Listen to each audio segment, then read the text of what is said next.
morning, everyone. Thank you to each and every one of you for being here with us today. It is my great pleasure to welcome you to the inaugural Middle East Sports Innovation Summit. Before we get started, I would like to express my sincere appreciation to our distinguished speakers, delegates, and partners on behalf of the entire Verve team. We are fortunate to have the support of our sponsors, the Quick Board, and all of our media partners. To kickstart the day, I'd like to introduce our honorable guest speaker to open the conference, Mr. Nasir Hussain. He is a former captain of the Indian rugby team, now championing the growth of rugby across India, a dynamic and task-oriented individual, adept at driving teams to achieve high standards of excellence based on values of discipline, accountability, and teamwork. An MSc in sports management gave a strong foundation in the fundamentals and nuances of capturing a greater mindshare and resources for growing sport in a unique and competitive market like India. Representing the country at the Commonwealth Games, Asian Games, and other international competitions, imbibed the virtue of professionalism, time management, and excelling under pressure. Outside of work, a person who has a passion for adventure, sport, and enjoys traveling, meeting new people, and exploring diverse cultures. Mr. Nasir Hussain, it's a pleasure to have you here. I'll now pass on the floor to you. Thank you, Rohan. Good morning, good afternoon, good evening, depending on where you are. Warm welcome to everyone to the Middle East Sports Innovation Summit 2021. Firstly, thank you for having me part of this and being privileged to host it. I think a shout out to the Dubai Sports Council and Verve Management for putting this together, and also the list of stakeholders and sponsors who've been behind this. Today, I think we have an amazing lineup of speakers and topics, and the next couple of hours show promises to be to stimulate a lot of knowledge-driven discussions, and I'm sure it'll be meaningful. And it's all about something that we all love, which is sports. It also gives us an opportunity to network, and I'm sure there'll be enough sort of breaks that we get to do that. Just to run through the sessions that we're going to be covering today, the first one is the role of sports and physical activity in the development of public health in the Middle East, followed by smart stadiums, pro teams optimizing training and rehab, the importance of sports in nation building cultures and societies, venues of innovation. But before we get into the sessions, I think just a quick round of housekeeping for everyone. Post the sessions, there'll be opportunities for Q&A. So please feel free to type in your questions as the session goes along, and we hope to address them once the speakers are done. During the networking breaks, you'll have an opportunity to interact with the peers and know more about the technologies and services provided by the sponsors. You can chat or book a meeting with our sponsors and partners by going to the sponsor and partner section and clicking on their respective booths.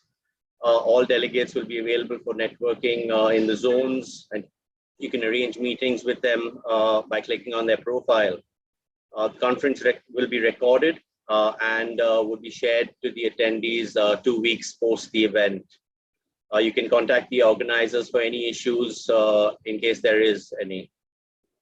Anyway, without much ado, let us start our first session, which is role of sports and physical activity in the development of public health in the Middle East. And the moderator for this session and the speaker is Dr. Mezna Al-Marzouki. She's the assistant professor at King Saud University, Saudi Arabia. She's currently the head of Women's Sports Development Committee at the Saudi University Sports Federation at the Ministry of Education, and also board member of the Saudi Arabian Olympic Academy, and currently member of many national committees for Ministry of Health. Over to you, Dr. Mezna. Good morning, everyone, and thank you so much. I would like to extend my thanks to the organizer and to the host and for this invitation. And allow me, please, to share my screen now. thank you so much, Mr. Nasser, for the opening and for this great exciting event. And I would like to start with the role of sports and physical activity in the development of public health, especially in the Middle East. Before I start, I would like to outline the presentation today with the three points that I will go quickly with regarding the encouraging the critical decisions of the role of sport and physical activity in public health, also embracing the sport and innovation technology to promote physical activity and health, and also ending by trending in the Middle East to reduce and prevent further decline in public health. Before I start, I would like to send best wishes and prayer for the team, Saudi team, going to Olympic and all teams around the world. Wishing them successful participation. So starting with encouraging the critical decision on the role of physical activity. We understand this physical activity and sport actually, we can from this slide, we can see that physical activity actually, the big umbrella that covered play, sport, exercise, moderate activity and vigorous activity as well. And so it's a stretch to daily activity, active activity with recreation at school, at home, and at also transport. So sport is part of physical activity, and well, now with all the new strategies in physical activity and sport, actually they emphasize the role of sport as integration within the physical activity for that include play and include the daily activity. So we understand that the problem of physical activity is leading for many chronic disease around the world, and especially actually 3.2 to 5.1 million attribute death per year regarding physical inactivity. However, we have a clear benefit of physical activity that could actually help with healthier life, happier, more resilient community, and more livable places to live in when we have physically active communities. We understand that WHO as well, and researcher from the 1950 until now, they are actually researching the benefit of physical activity for health, and especially when the WHO invited the countries to write their recommendation in 2008 and 2010, this started to be a movement of understanding that physical activity for health is very important, and especially for lifelong benefits for health.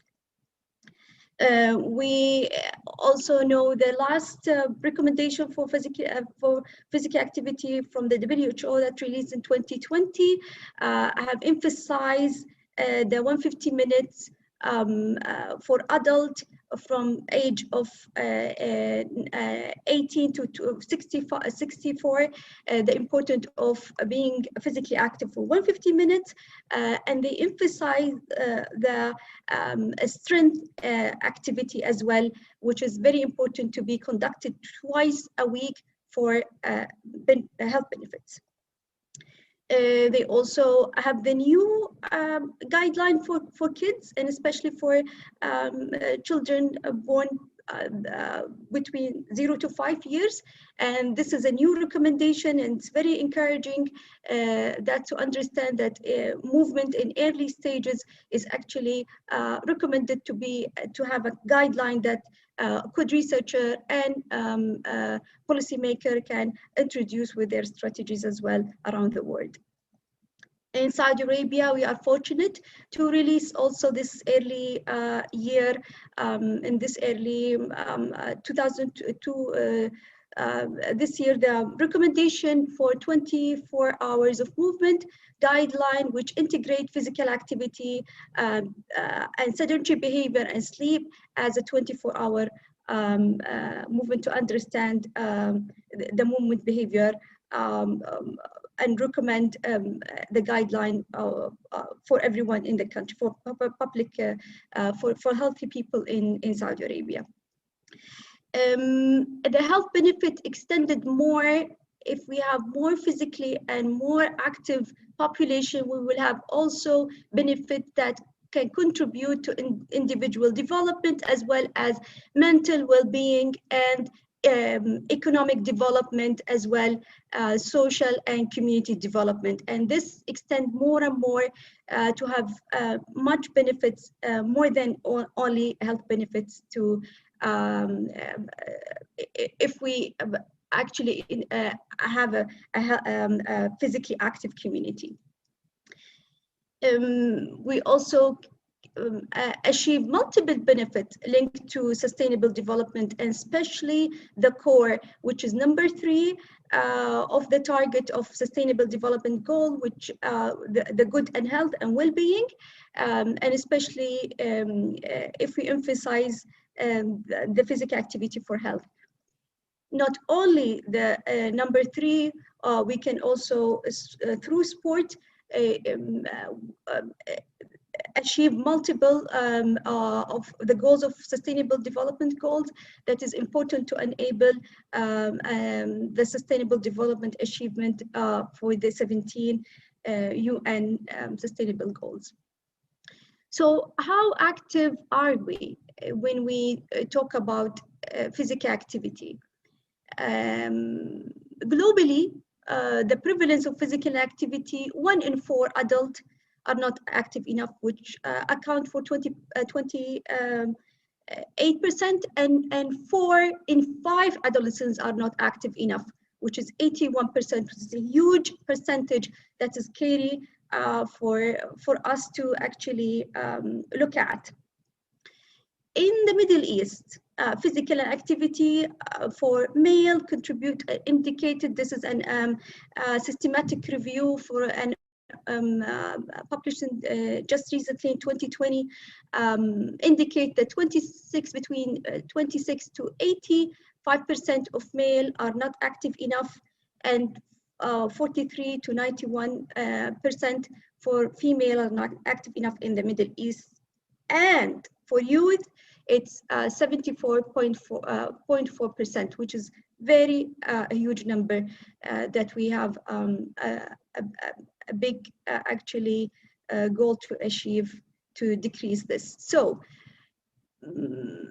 as a sports, as I have mentioned, that now most of the strategies around the world, countries are looking to integrating physical activity within the strategy of a sport, as sport and sport will be a continuum of physical activity as well for a long life achievement for starting from the beginning of early childhood, from learning physical literacy and skills until the older age, when they have more mobility, or when they practice more physical activity. Health for performance, this is what we target, and this is the mission now for many countries to have a paradigm that actually emphasize the sport and movement that integrate for more health and more performance, and not just only to focus on competitive sport that could be leading to health risk. To help prevent youth from quitting sport, we have also to include youth with disability, to have more a bigger pace for everyone to welcome to participate. Either they are they have chronic disease, they are obese, low income, different kind of inclusion within the paradigm of sport for youth. So when we are talking here to embracing sports within the innovation, which is that topic for this summit, and the important thing is to actually understand how we can post-pandemic perspective for our actually nowadays with looking to sport innovation and to promote physical activity during the pandemic and to recover the pandemic. So we need to reshape our models and also have more original and opportunity to build a modern sustainable ecosystem that can be sustainable and promote more physically active population. So we understand that technology has two paths. Either it's the current path, which we that promotes sedentary behavior and physical inactivity, or we can take it to the further path, which we can have technology and enjoyment for physical activity using different kind of innovation to actually target many benefits of health benefits and also achieving excellence in sport within also achieving the important of sustainable development goal, and especially goal number 3. When we also talk about the interventions and technology for physical activity, we also see a lot of interventions based on physical activity for in the healthcare, and especially to reduce chronic diseases or to manage these chronic diseases, and it's more beneficial if we can combine it with health behavior and modification theories and techniques that can sustain these kind of technology. So collaboration within technology and artificial intelligence all can actually contribute in increasing the promotion of physical activity. This is, I would like to share, this is the Global Design Challenge, which I have the fortunate opportunity to participate with a team, multidisciplinary team, international team that is just earlier in July. And this hackathon actually invite all researchers and people who are actually in the field to create and innovate ideas to increase physical activity and sport for people. So this is a Stay Active application, which is a gamification app designed to help children and adolescents with disability and lung diseases, especially for cancer, to stay active by integrating climate change, consciousness, awareness, with being physically active and using the application. So we're really happy that we are actually achieved the second award of the Stay Active, and now we are with the team trying to go to the further stages to implement this kind of application together. So trend in the Middle East, we know that to prevent further decline, especially to decline in physical and physical activity, we have to increase the population-wide participation in physical activity, not just only for the priority for health, also for recovering from the pandemic, as I mentioned earlier, and increasing the well-being and especially mental health in this era of life. I would like to invite a solution that could be the best solution to increase physical activity that could and also works in different countries with 7 investment to promote physical activity and sport by looking to public integrating all these together: public education, a whole of a school, a program, community program, healthcare, sport for all, urban design, and transport. So when we talk about public health, public education, we mean physical education that is actually emphasizing the physical literacy, equal access to all girls and boys, and inclusion for physical, for PE for students with disability as well. Some pictures here. I just want to, because of the time. So the whole of school program actually,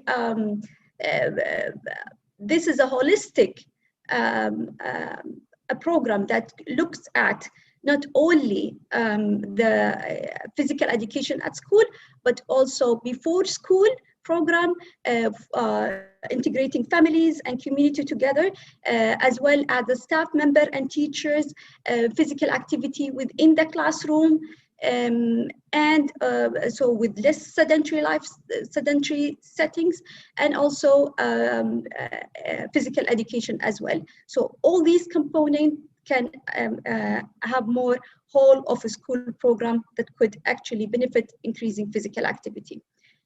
Community program, this community program, we mean program that is in the community for example, Walk for a Cause or a charity event.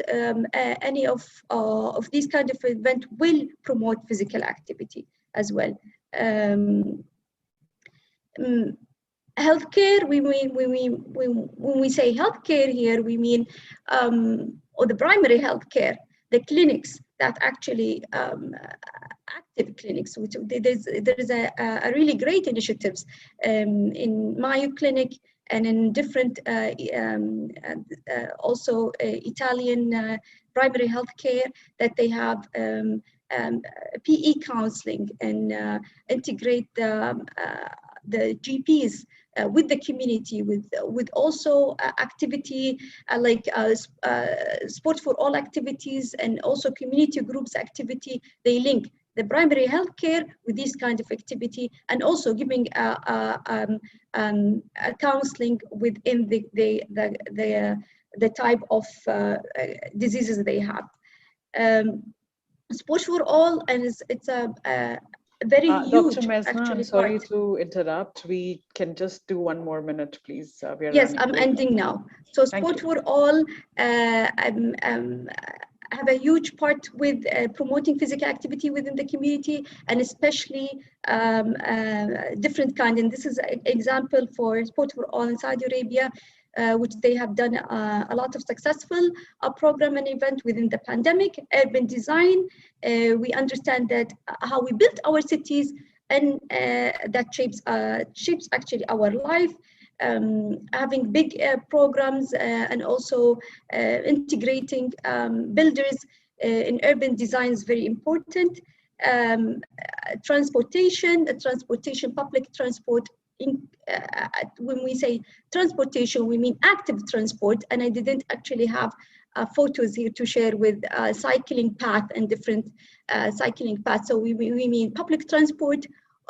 We have buses and more places to walk, and also places that invite and have safe place for cyclists as well. So can this be done at a national scale to promote physical activity? Yes. And this is what is most of the countries now trying to actually achieve, to have more active community, and that actually emphasize the whole person to be physically active. And the approach is need to be, we have to actually understand is, that the effective comprehensive approach will be required to to have a multiple strategies and working together with multidisciplinary team and to achieve actually inclusion within our approach, as well as developing a capacity of governance in sport and physical activity, and having a national and international linkage within these kind of programs to have an active community. Thank you so much. And thank you, Dr. Mezna. That was really informative. Thank you for that, for sharing that. Being involved in development and in sort of sport, I think the question that comes and what has been sent across is, what would you recommend ways of raising awareness for education on sports and physical activity? Just one or two things that we could do to raise the awareness. So raising awareness, we understand that awareness always is increasing knowledge. So knowledge awareness is the start actually with education. So having physical literacy within school, opportunity to have PE that is integrated within the education system and public education. This is actually will increase the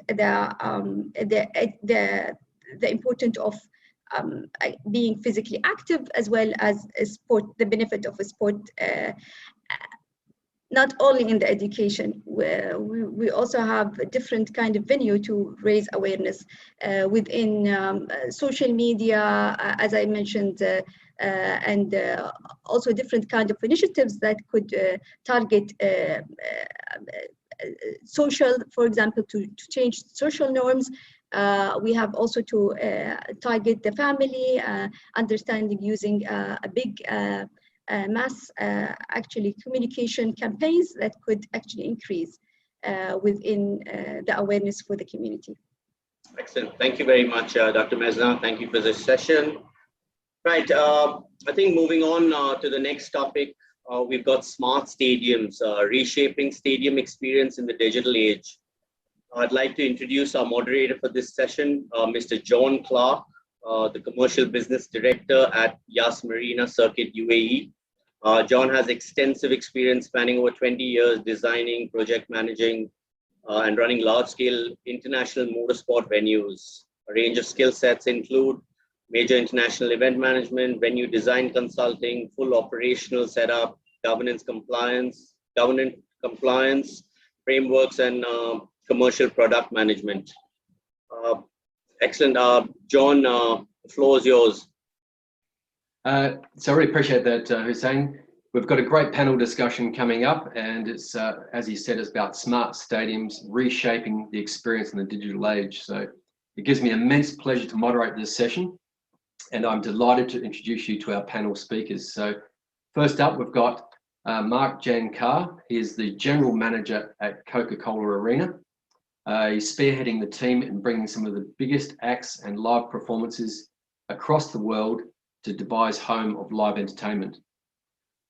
Mr. Mark, with over a decade of regional experience, is passionate in establishing a true legacy for Coca-Cola Arena at his home in the City Walk, Dubai, and effectively ingraining the venue into the community as a market leader in providing unrivaled live experiences. So welcome, Mr. Mark. Our second panelist is Mr. Sander van Stiphout. He is the Program Manager of Innovation and Director of Consultancy at Johan Cruyff Arena. And what drives Sander is a contribution to a well-managed, safe stadium with great fan engagement that makes profit and simultaneously creates true value to society. Sander was a special stadium operations consultant to the Qatar Supreme Committee in relation to the FIFA World Cup 2022 preparation. So some big shoes there for sure. Welcome, Mr. Sander. Our third panelist, Mr. Igor Duplantis, who is the current venue manager from Marcania Sports Complex, acting on the Supervisory Management and Operation Committee of the stadium. Before that, he was the LOC Competitions Coordinator for CONMEBOL, Copa America and Brazil in 2019. Welcome, Igor. So we'll now proceed with the panel for all the panelists. We'll start with a question for each of you. You've each got 2 or 3 minutes to answer the question and present your view, and then we'll move to the next question. So everybody's ready?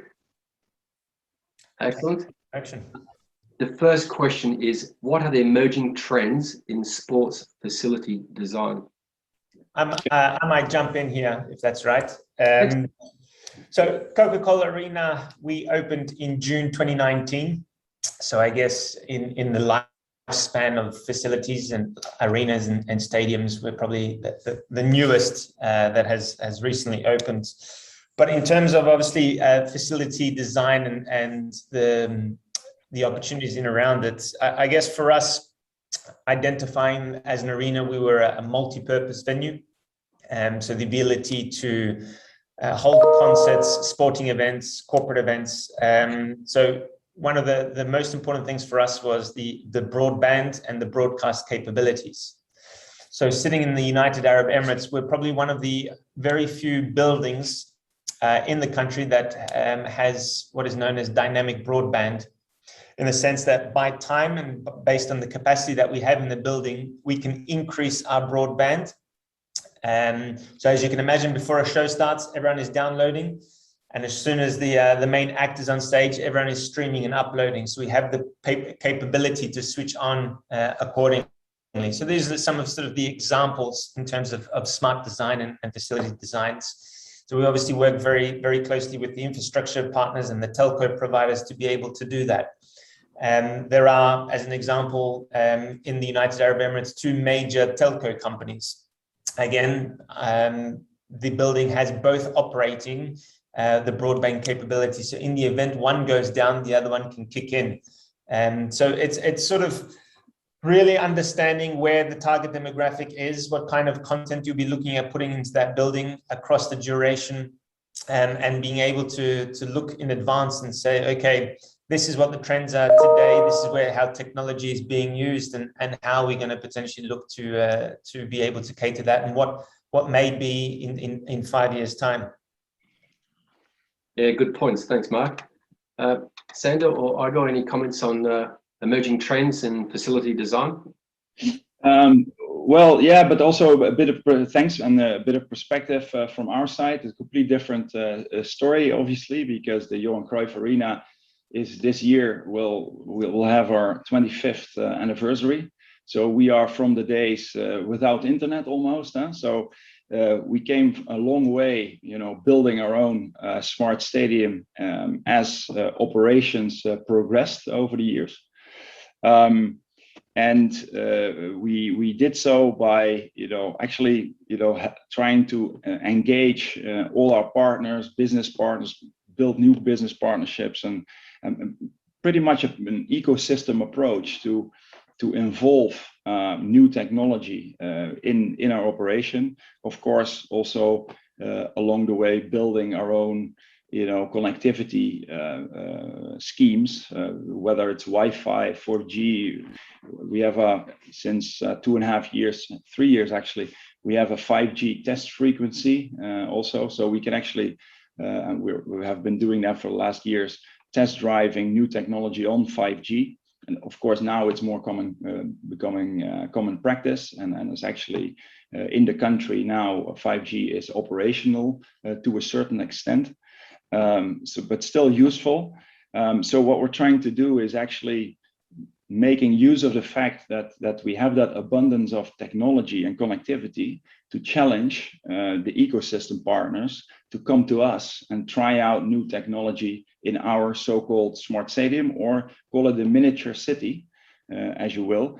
And that miniature city is obviously, like all the stadiums in the world, often also empty. So it's definitely a great opportunity to use all that technology to fine tune, well, let's say technical operations, but also during matches and events to fine tune also business models to see, what are people paying for?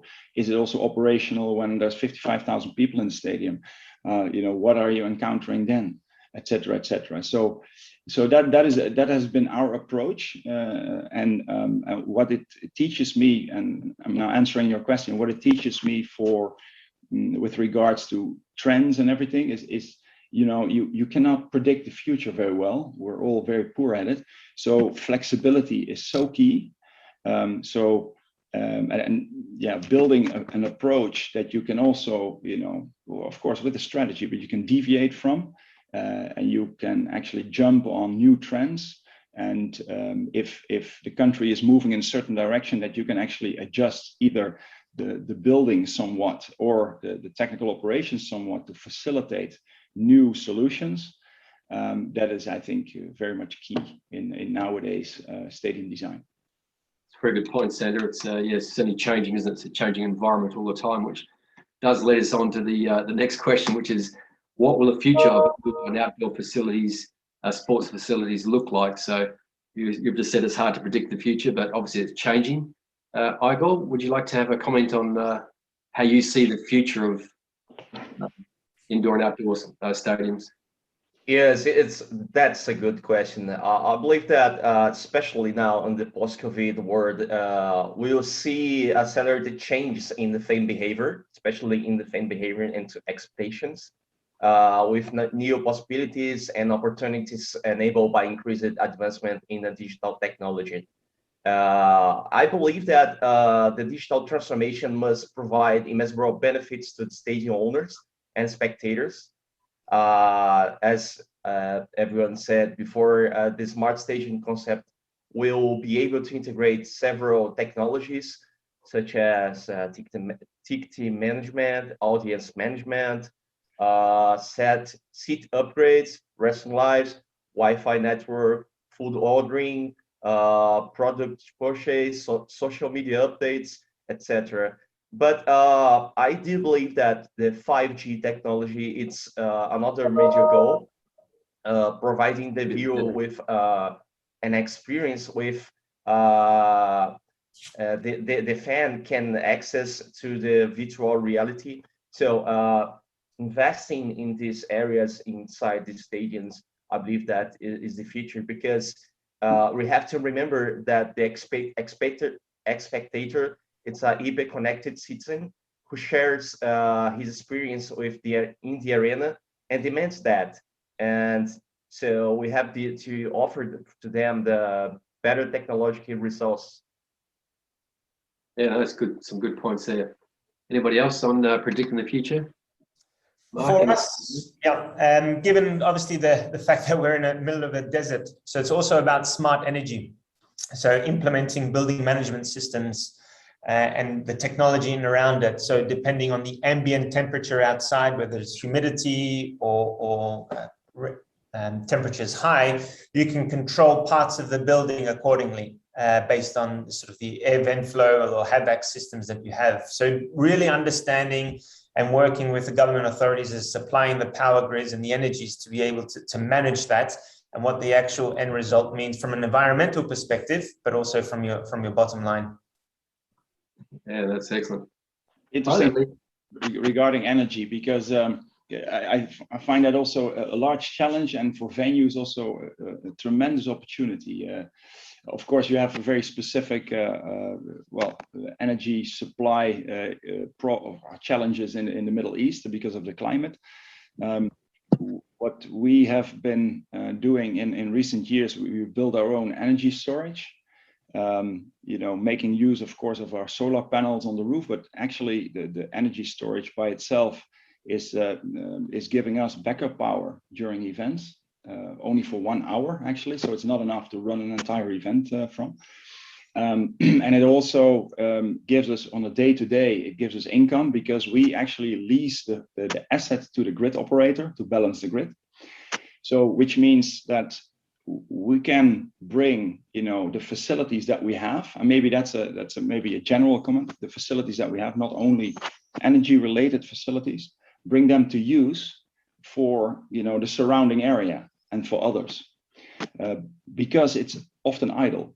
So if we manage to find business models and practical ways to actually do that, I think There could be a lot of relevance to the community of sport facilities in general. And it gives new business models as well. And currently we are now developing our energy storage and further developing that to a basis for a local energy grid. And this is what of course the grid operators are struggling with especially in Northwestern Europe, where there's a lot of solar panels on roofs. There's ventilators, bringing up energy, all that is supplied to the grid at specific times. And demand is asking for like continuous, or the demand is continuous. Are challenges for the grid operators, and decentralized storages are actually potentially part of a solution. So, with a bit of, without trying to simplify things, but with that, perspective, I think in general, how can we as stadium operators be more meaningful to society, not only by offering the place to meet, but also, see whether or not we can use our assets for community purposes. Yeah, it's a great goal, isn't it? I appreciate that. Thanks, Sander. Next question is, what are the innovations in sports facility design with recreation management? So the innovations that we see coming through. We've obviously touched on a few already, but anybody want to comment on that one? I think from an arena's perspective, I touched on this earlier, the fact that we are multi-purpose. So if we look at a calendar of activities and, John, perfect example, what you guys do at Yas Marina Circuit, you're obviously renowned for motorsports, in particular Formula One, but the community activities that you undertake. So from a recreation purpose, how do we open up to the community to be able to service fitness endeavors or local sporting community events, or even using the plot of land for open boot camp training sessions? So the education in around that the facility is very much ingrained a part of the community, and yes, perhaps it has core tenants, and yes, it's core business on event nights, has the security protocols and everything else in and around it, but the very next day it's open to go cycling around the racetrack or to come in and use as a fitness facility. Yeah, it's a good point. Leads us into the last question, which I think is a great question before we go across to the floor and answer a few questions from people. But how has COVID-19 impacted the industry? Obviously, it's had a massive impact. And from your guys' perspective, how can we shield ourselves from these bad economic outcomes moving forward? Well, here in Maracanã Stadium, especially in these days, yesterday we had the America Cup finals here, and with this COVID situation, it's hard to operate, but we already are using and implementing some new technologies to discover fans who have the vaccine, and the technology, it's helping us to lead with this health insurance protocols, and it's not an easy thing to do, but Smart Stadium have the potential to bring us funds back to the sport venue, especially to revive the unique social fan experience. But with this COVID situation, it's a big challenge to us. Yeah, it's a good point. We'll go across to the floor now and answer a few questions. There's 4 questions that have come in. The first one I think has been well covered, but it is how can existing stadiums find new opportunities to enhance operational efficiency? The second one is how can sports arenas deliver a fan experience that will keep today's fans returning? I think it's a great question, that one, which we haven't really covered. Do we want to have a comment on that? Yeah, perhaps I think to have fans return, then the full experience should be excellent, and that starts with buying a ticket or going out to buy a ticket online, and then move your way to the venue. Well received, it's a hospitable atmosphere, etc., and also return back home. So I think there besides the fact, obviously, in the stadium should be all the facilities and amenities there. I think also the mobility aspect is of key importance, because it can either it can disappoint people tremendously if they're in a traffic jam for 3 hours returning from an event, or and that's uncomfortable. So you don't want people to enter those kind of uncomfortable positions or situations. So what we're trying to do, at least, and that we're trying to attempt, is to facilitate traffic management in the wide surroundings of the venue. And I see that as a trend. You see that now coming up more and more often, that obviously we don't have any say regarding the mobility of the area. It's local governments, there's all kinds of entities involved in principle, except us. Obviously, we need to prepare ourselves for solid, safe, and secure events. So in that sense, we're engaging with stakeholders, and we now actually engaging with stakeholders on the mobility aspect, with all the road operators, the parking authorities, and public and private kinds, public transport authorities, etc., to facilitate the in and out flow. And then COVID is interesting, because nowadays we're working with time slots, and well, we don't know how long that will last or needs to last, but so far people are quite good about attending, using these time slots. Actually, they arrive earlier when the time slot shows, etc. So it will be interesting to see what kind of things that we have learned during COVID and have implemented during COVID will actually stick, and which will not. Yeah, that's very good. Next question is, we've got someone that was involved in the Al Ryan Stadium for the WC 2022, supplying FIFA-approved technology. And that question was, how can fan stadiums interactively be taken to another level? So in that interactive, we have talked about that already, like the 5G type technology. Talked about get the stadium fans on field, etc. So how do you guys see that being facilitated? Well, I tried to answer this question. This is a really good question. In this new generation of installations, in addition to entertainment-related resources, for instance, I believe that it's possible to monitor everyone from the behavior and even the entire technical management on the arena.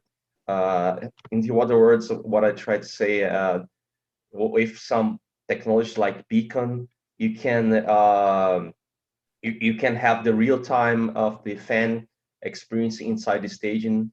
You can see all the movements, and from the parking lots to the surrounds of the area, passing from the nearest access and the service points. Through you can understand his behavior and offer to the fans some kind of type of food or some service that they needed. I believe that this kind of understanding how your fan is behaving inside the stadium, we can offer to them the best experience inside the stadium. Yeah, it's very good. Thanks, Igor. Very good question. Just to add on that as well is understanding each facility and I guess the different tiers of seating. So of course, if you've got floor seats or front row seats, your interaction is completely different to that. If you're sitting in the, in tier 4, it's about the LED signs and the connectivity that you have to be able to either watch replays or zoom in or other bits and pieces. So again, if you've obviously got the facility, but then it's spread out depending on the consumer experience and the ticket point. Yeah, very true. Perfect. Here's a really good question, which I really like. Is from Rowan. He's saying, during COVID, we saw the advent of hybrid events, so partly virtual reality technology, and some people are obviously coming. Today's a classic example. We're all different parts of the world online, and his question is, do you guys see that here to stay? Partly VR and partly physical attendance as a trend. Well, I think in general, if you go back to football matches, for example, they are sort of hybrid, hopefully, again soon, with people in the stands and people online, because the match is broadcasted. If you look at, I think perhaps they're referring to more conferences and so on. And I think, I don't know exactly where we're going there, but my feeling is that we will need to meet again, actually, gather and integrate. And, I think we as human beings, we're looking forward to physically meet each other. But then on the other side, on conferences like this, often very good content is being shared, and you would like to open that up to others within the company as well. And I think so in that sense, hybrid, I see that there to stay, for the content side, to make it that way more accessible as it is today. But I don't see, physical events disappear or anything. They will be there to stay, but it will be a different mix. There's a bit of a balancing act, isn't it? Anwar has asked, how can stadiums interact with the city ecosystem? So we've already talked about, running power or saving energy. That was a very good example. Getting into the city system, traffic management we've talked about. Is there any other ways that you guys see, in particular, that stadiums can interact? We, if I can take that away. What we've been also working with our national police, and they use the surrounding area of the venue also as their living lab, and also inside the venue. So what you see there is that they are developing tooling to make life of police officer easier, and enable them with tooling to do their work more efficiently or better, etc. They're trying that out in specifically around the stadium, so that works well for us because it's already useful, in our operations. It has an effect, and the lessons learned are being implemented in the further rollout, if successful, across the country. So I find that that's an interesting example where you actually use the stadium again as that living lab, and then scale lessons learned or technology, in different ways across the country. And I see that also happening in, as you already said, in energy and in mobility, etc. Because mobility is in principle, a government issue. So we have a new agreement with the city of Amsterdam where they say, yes, we embrace the stadium as our living lab. So we cooperate on all of these domains with the city. And it gives us a strong link with the city, which is always important because it's of course, your local community and your link to the local community. But it also helps them in different domains. So it also justifies, yes, we are a public-private partnership. Most stadiums in the world are public-private partnerships to a certain extent. So it gives you that obligation to do something back to society as well. So this is a way of doing so. And from the corporate side, whether that it's a large corporate or a scale up or a startup, it doesn't matter. It gives them also the scaling perspective. So it helps us because if you engage with us, you can actually make your way into the city later because they're actually learning in our environment. So very good question. I think that we as an industry can do still so much better on this and find new business models. So I definitely agree with that. Yeah. Final question. We're getting short on time, and the question is: multi-purpose venues, which a lot of us are part of, hold a large number of events. How do you revenue optimize your calendar to ensure revenue gains are there, but without stopping smaller community-based events, which are obviously on a lower budget? I think it's a really good question. Mark, would you like to have a crack at that one? Obviously, it's Yep, very good question. It's certainly a fine line there. I think first and foremost for us, it's the number one point being seasonal. Going back to my point in terms of energy, to operate any facility, large-scale facility across the Middle East region during sort of, April until October is quite expensive, regardless of what technology you have or energy saving mechanisms. So obviously, to understand the seasonality, also appreciate what it means to the community and the CSR, corporate responsibility, that both you have as the operator to your commercial partners and to your stakeholders or the owner of the building, and to address those from a sporting perspective, what it potentially means in around national key events like the Olympics or national championships. So it's very much, again, understanding that we are a private entity, but respecting what needs to happen and finding and working with communities. A great example of that is with our naming rights partner, Coca-Cola. So often there are phenomenal community-driven activities that unfortunately commercially just won't be viable. So there is an opportunity for commercial partners to step in and integrate with their programs to be able to roll out and deliver those. That's excellent. Any final comments on that one? Really appreciate your time, guys. Igor, Sander, and Mark. It's been very, very enlightening. We had a lot of questions there coming from the floor, so there's obviously good engagement there from what you've responded today. So that, I really appreciate your time. We've covered multi-use of venues, that there's an obligation to the wider public and the wider environment through new technology, digital transformation, smart energy. I think it was a great point there about storing energy, putting it back into the grid if it's possible, and being as multi-purpose and still obviously making a profit, but also being still able to cater to public events, on a more social sort of level rather than a financial level. So that's excellent, guys. Really appreciate it. Thank you.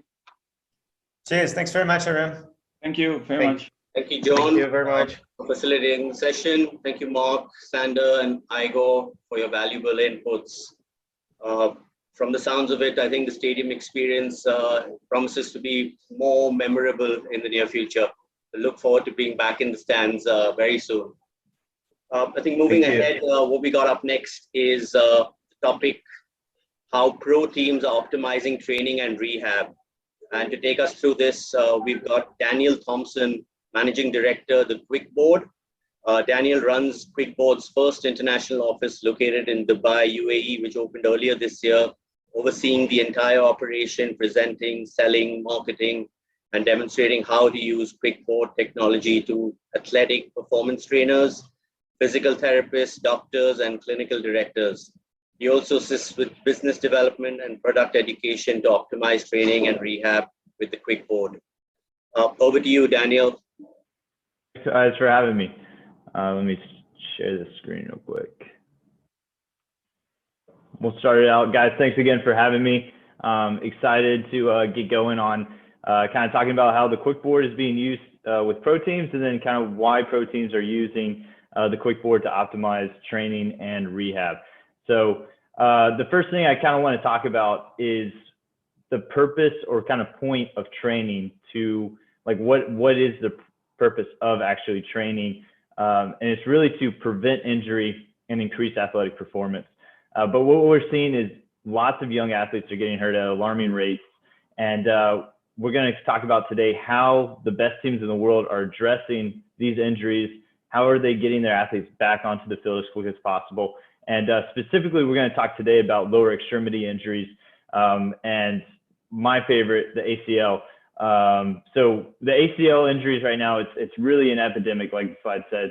Approximately 200,000 ACL injuries occur annually, and most of these are sport related. And what's even scarier is they're usually non-contact. So if you look at this video that's playing at the top, this volleyball player is going up for a strike, a kill shot, and she's landing. No one's actually touching her. This is what's considered a non-contact injury. So she's hitting and something's happening. And what we know is this is not a muscular skeletal injury. So this isn't something that's fatigue related or something that's muscle related, but it's much more likely something that is a sensory prediction error. So something went wrong with how her brain was anticipating landing. And most of these individuals that tear their ACL they are likely to return to sport. So 87% return to sport. So some different basketball players, different athletes tearing their ACLs, and what you're going to see is all of them are fixated on this rim and fixated on a result. This next video is a rugby player, and she cut, and again, these are non-contact injuries, and it's again an error of what is actually going wrong. Probably one of the most common knee injuries is Derrick Rose. He injured not only one side, but then he started injuring his other side as well. And again, these non-contact, what went wrong there? How can we address that? So what we know is when you tear your ACL or tear any type of limb, knees, ankles, shoulders, your brain actually changes how it communicates to the body. So this change is called neuroplasticity. So it's how your brain changes and adapts throughout your life. And so what we know is when there's injury, the brain changes. So when you have an ACL injury, your brain stops communicating to your knee. So what we know is it's not just a physical injury, but it's also a neurological injury. And it's also not an isolated injury. So what we've seen is when you tear your left ACL, for instance, your right ACL actually decreases in quad strength. There's about a 15% decrease in neuromuscular connection between the healthy limb. And there's also gait differences, balance deficits, all sorts of things. And so what we know is because it's not an isolated injury, athletes are likely to overcompensate on their healthy limb, or they're not able to rehab correctly back, and they're more likely to injure their limbs again. So the high side is 30 to 40% of athletes that injure their ACL are going to re-tear it at some point again in their life. And again, most of these athletes are young. Most of these athletes are likely to return to sport, and they're going back to high performance sport. So how can we kind of optimize this rehab, and how can we kind of prevent this from actually, occurring more and more? And so the first thing we need to address is kinetophobia. So this is kind of the fear of re-injury. Lots of athletes will tell you after they injure themselves, they don't feel confident to actually go back to sport. And again, this is where overcompensation happens. You're hurt on one leg, you start to favor your other leg and puts more pressure on there, and then you end up getting hurt. So optimizing communication in the leg. So what teams are doing now is they're realizing the importance that traditional rehab isn't addressing the neurological aspect of injury. So what they're seeing is we need to focus more not on range of motion, but on getting the brain to communicate to the injured limb and vice versa. So the optimal solution to this is external and internal focus. This comes from it's kind of a fancy term, so if you guys don't know it, it's okay, but it's called the constrained action hypothesis. So what this hypothesis is saying is that you're more likely with internal focus to have a negative impact on your athlete. And so internal focus is when you focus on your body movements. It disrupts the automated control process that regulates movement. And so what you want is an external focus. And I'll get to some examples on the next slide so you guys can have a better idea of what external and internal focus are. But the external focus is really what teams are really going for now, is to focus on the movement effect and not on the movement itself. So these are unconscious, they're fast, they're reflexive. It's all kind of natural, and it's not inhibiting how the body normally moves. So this picture right here, the athlete is bouncing on an uneven surface. So again, he's stabilizing, coming back from ACL injury, and he is focusing on catching the ball, and that gives him an external focus. So here's some examples for externally focusing versus internally focusing. So this middle one is a great example. An internal focus is keeping your body stabilizing, keeping your balance by stabilizing your body. So she is just balancing on one leg, and she's focusing on what her knee's doing, what her ankle is doing. External focus, you give her a bar and you say, try and keep this bar horizontal. So what this is doing is it's tricking the athlete to focus on the environment, and that's more likely to actually transfer to good rehab, and actually prevent injury again. So these are things that you can do without any technologies.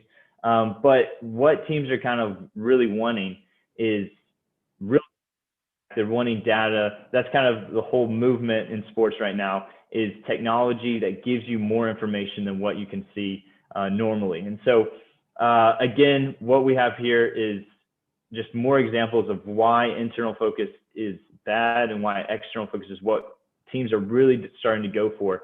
So an explicit strategy, so where you explain something in great detail, requires internal focus. So again, if in this video the athlete was told to think about extending his knees and jumping high, and what you see is he's nowhere close to the rim, whereas the athlete on the bottom, he is focusing directly on the rim. The whole time his eyes are engaged on the rim.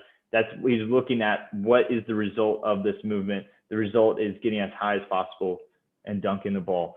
So another thing that is kind of not much is how it's less resistant under psychological and physiological fatigue, whereas external focus implicit strategies are more likely to transfer. So here's kind of an example of, this is the quick board and how visual motor training, these are types of things that teams are using now to really integrate into being able to get real-time feedback. So we say that this is the trifecta of training and rehab, of you're able to get external focus, so the athlete's focused on the iPad, he's looking at the results there, he gets real-time feedback, and it's engaging, and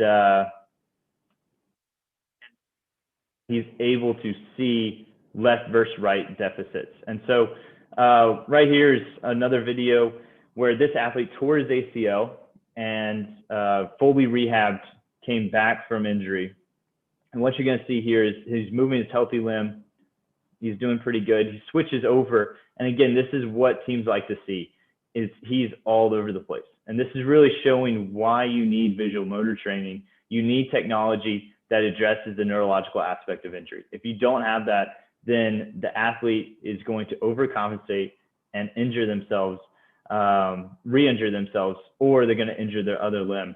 So these are just different exercises that the quick board uses, but there's lots of different, like I said, teams are really trying to push data collection and being able to get as much data as possible. So teams will use the quick board in collaboration with other things that track, you know, how much a player is moving during the game, looking at player load. And from here, you can see left, right versus deficits that not only show where the deficits are, but restore back to kind of function of what you're trying to do. These dual tasking exercises are extremely hard to do, but they're also extremely great to on how to move both of your limbs and not overcompensate. 10 minutes. So thank you guys again for having me, and would love to answer any questions. Like I said, my name is Daniel. At thequickboard.com is our website. Feel free to check it out. Thank you for that, Daniel. Questions come in, which is what implications would there be on long-term consequences of injuries faced by athletes? How can we combat them?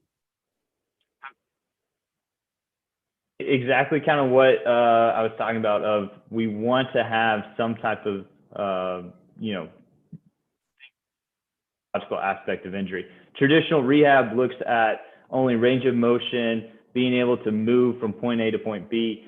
And what we're seeing is that's why there's such a high re-injury rate. And so having things that target the brain, we know that the brain is actually the thing that controls the movements, and the brain is extremely important. Right. Next one in is what is the importance of a team approach to rehabilitation? Back from a conference in Greece where it was the EuroLeague strength and conditioning coaches, and that's all they were talking about, was being on the same page in terms of rehab and how you communicate to your athletes.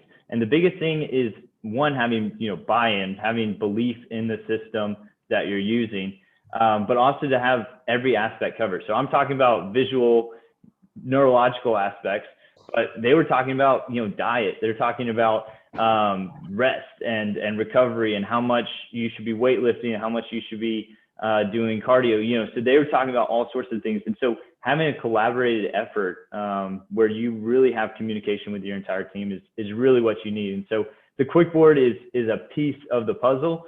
Having those technologies aren't going to be, the thing that fixes everything, but if you have that, it greatly improves kind of the full picture that you're working with. Thank you. And another one coming in is how critical are clinical programs for athletics for performance? Touch on this, but that's what the Quickboard is used in lots of clinical things like that, of data that gives you, data from before the injury and then after the injury to kind of give you critical information on how and when to return to sport. So having, again, the clinical aspect of having them communicating with the team doctors is just as important. But having that data, that's something that physical therapy clinics are really trying to push right now, is trying to get the data to really show, okay, yes, they are ready to come back from injury. Because like we know, there's so many professional athletes, they rush back through rehab, they get back on the field and instantly get hurt again. And then reports come out that there was conflicting kind of schools of thought of if they should have returned or if they shouldn't have returned yet. So being on the same page, and then obviously having that data to reinforce your decision of when the athlete needs to come back. Excellent. Thank you, Daniel. Really appreciate your inputs and your valuable feedback. I think it's been a good first session for us. I think we're going to take a quick little networking break. So all you ladies and gentlemen, please take this opportunity to know each other better and obviously follow our sponsors and partners as well. We're going to take a short 15-minute break. So yeah, depending on what time zone you are, please make sure you get back in 15 minutes because we've got a few other topics lined up post the break. So see you shortly.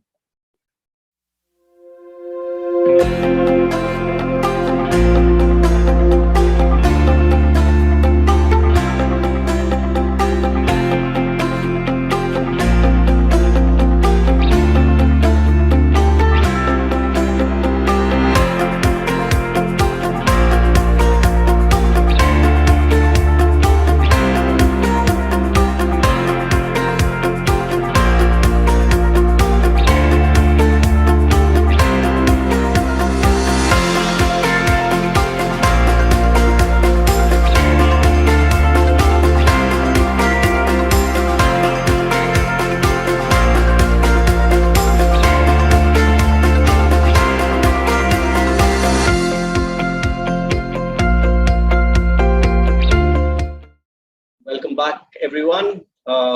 Trust you got a chance to stretch your legs, grab a cup of coffee, do a bit of networking, and hope you're re-energized for the second half of this session. Jumping straight into it, our next topic is culture and societies, the importance of sports in nation building. And the moderator for this session is Farah Al-Hunaidi, who's the PR and marketing director with Jordan Rugby. She's also a member of the Asia Rugby Women's Advisory Committee and was one of the first to join a local rugby club and then go on to represent the Jordan national women's team to participate in the West Asia Championship in 2019. Farah's vision was to support female athletes and find ways to normalize the idea of women participating in different sports, especially a sport that is physical as rugby, which is dominated by men around the globe. Particularly in the Middle East. Farah, all yours. Hello, everyone. Mr. Hussein, thank you very much for the introduction. It is a pleasure for me to be a part of this session. And we have a great panel discussion today. It is about the culture and societies, the importance of sports and nation building. Please allow me to introduce our panelists for today. So first up, we have Mr. Daimel Phil. Daimel has developed vast experience within the Olympic movement. After contributing to the return of Cambodia and the Olympic movement, he worked for the organization committees for the organizing committees of the Olympic Games in Sydney 2000 and Athens 2004, and then Beijing in 2008. He was a former owner of a professional football team in Senegal, and he also is a FIFA consultant since 2013, helping in development of national federations. And since 2018, he dedicates most of his time to the restructuring of sports in Saudi Arabia, where he serves as senior advisor to the Saudi Arabian Olympic Committee and a major transformation plan that involves all nation federations. Our next panelist is Mr. Daniel Barriga Caballero, with more than 10 years of participating in the sports industry. Mr. Daniel joined La Liga in 2015 after beginning his career in the communications department with organizations such as World Padel Tour and Club Atlético de Madrid. Alongside a strong background of corporate and digital communication, Mr. Daniel became a part of La Liga's international structure in 2019, and as the company's delegate within the UAE and GCC countries, focusing on developing close associations with stakeholders and football fans to build La Liga's visionary growth as a brand. Our next panelist is Ms. Kimberly Spice. Kimberly has worked internationally in multiple facets of the entertainment industry in her 30+ years as a professional. Her client list includes world champion professional athletes, actors, social media influencers, authors, and musical artists, and philanthropists. She specializes in professional boxing, professional billiards, and the development of operation and cohesive branded non-profit organization for celebrities and public figures. She is currently the Director of Operations for the World Boxing Council Middle East, WBCME, which will encompass 15 countries throughout the region and whose goal is to grow the sport for men, women, and children in both professional and amateur ranks. Our next panelist is Mr. Nasir Hussain, is a former captain of the Indian rugby team, now championing the growth of rugby across India, a dynamic task-oriented individual adept at driving teams to achieve high standards of excellence based on values of discipline, accountability, and teamwork. Last but not least is Mr. Shaji Prabhakaran. He is an author and a thought leader with a proven track record in sports management and having rich global experience in managing and implementing numerous sports projects and programs in highly challenging environment with enormous success and impact. He has spent more than 25 years in various capacity with domestic and international sports, from working in a national federation to an international governing body of football, FIFA. Currently, he is the senior consultant for Asian Football Confederation and consulting FIFA as a football expert. He is also involved with International Cricket Council, ICC, as a strategic consultant for global cricket projects. Welcome, everyone. So each panelist will have 2 to 3 minutes to answer the questions. Best of luck. I will ask the first question. So the question number 1 is, do you believe that sports has a role in peace building and national development? And if yes, how? I think we should go, maybe we can start with Mr. Fay. Fantastic. This is, yes, thank you, Farah, for this introduction, and good afternoon to all my panelists and everyone following. I do believe that sports can play an important role in peace, and I will give a very traditional, I would say, example, which is known by all of us, which is Nelson Mandela. And I think he spoke about the power of sports, which is today used by everyone, IOC, FIFA, and everyone value this power of sports, and how can a nation can come together through sports. And I think we do all have in mind Nelson Mandela wearing the shirt of the rugby team, South African rugby team in the final in '95. If we know the history of rugby in South Africa, behind, and let's all go together through sports. And I think these are kind of things that are very powerful message that we can use to bring peace in countries. And I will briefly talk about also the IOC initiative, which is the Truth Through Sports, which is usually when Olympic Truth, sorry, when during the Olympic game, the IOC is asking all nations that are in war to lay down their gun for the time of the Olympic Games. Sometimes people can build on that further to bring peace in their country. In very short, I think we'll have time to come back to that. That's what I wanted to say, and I do believe that yes, sports can play a very, very major role into peace in a country. Thank you. Thank you, Mr. Diamond.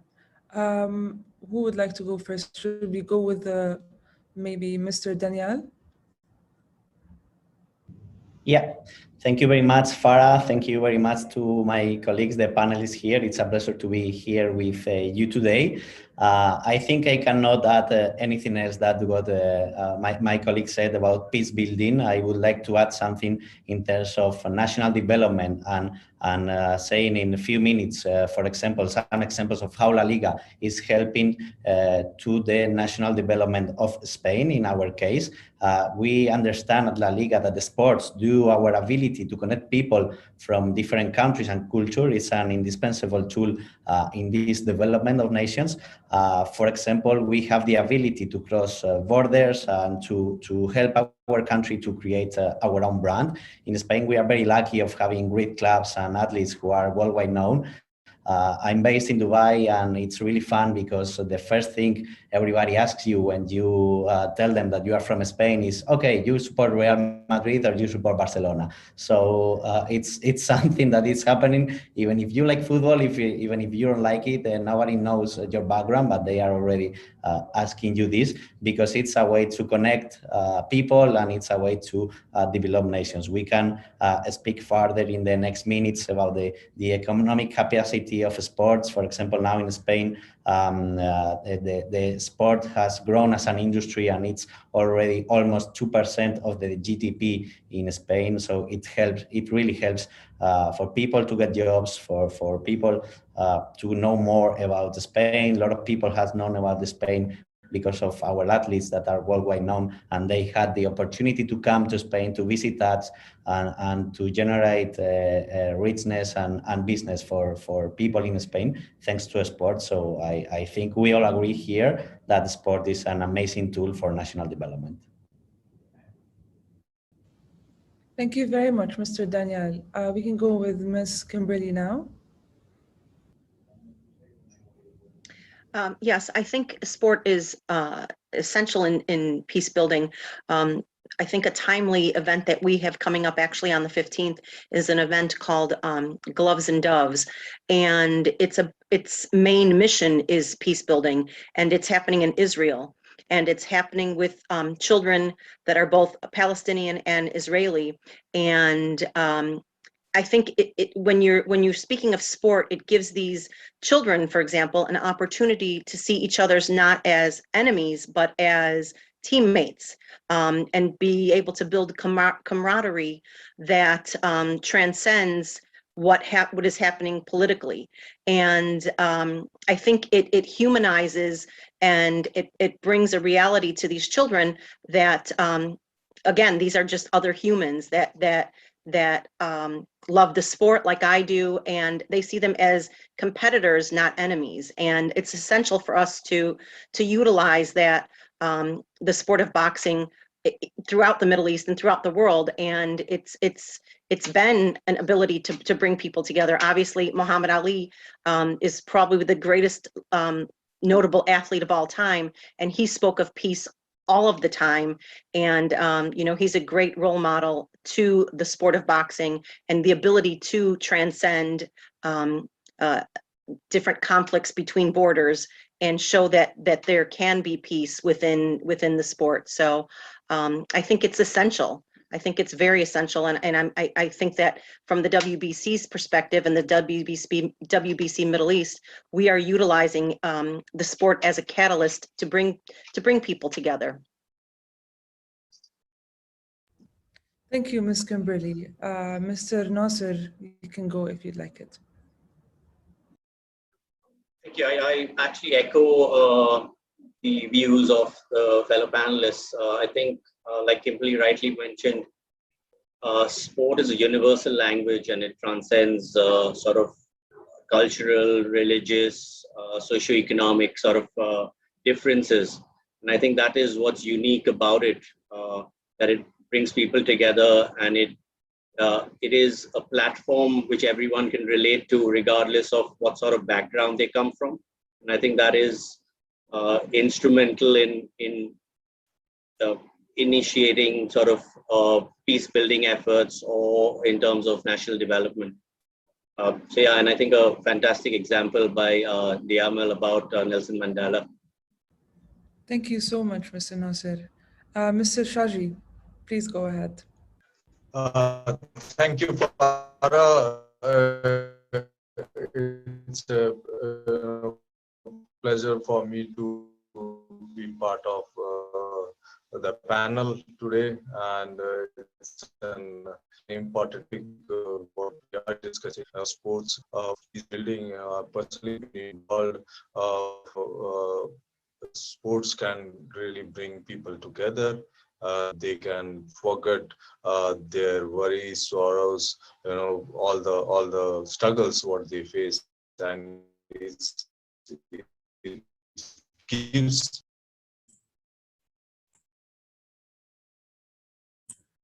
Mr. Shaji, I think he got disconnected. Yeah, it's disconnected. Can we proceed with another speaker for now, Ms. Farah? I think he's back. Mr. Shaji is back, yes. Can you hear us very well, Mr. Shaji?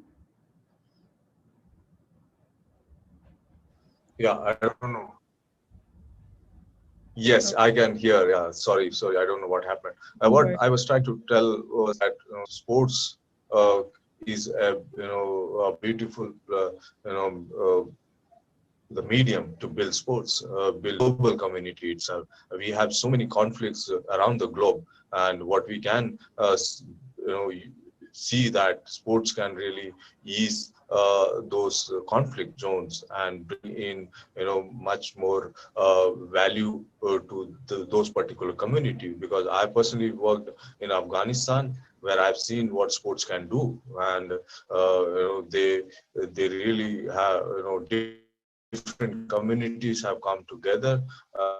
They work as one, and they celebrated and have seen economic opportunity, feel better in their life, and they focused on constructive things, and especially the youth. And in India, I can say we are a very diverse country. Every 200 kilometers we have different dialects, different food habits, different it's very diverse, and what bring all of us together and feel as one, and we have to use sports more and more. That is very important. The problem is what those political leaders, those who take key decisions, bring in those policies, how we can use sports in a bigger way. And there is already different initiatives from UN, and we all have to come together to use sports in a much bigger and much. Thank you, Mr. Thank you, Mr. Sharji. We only have two to 3 minutes only per speaker. I hope you don't mind that. We want to give time for everyone to talk.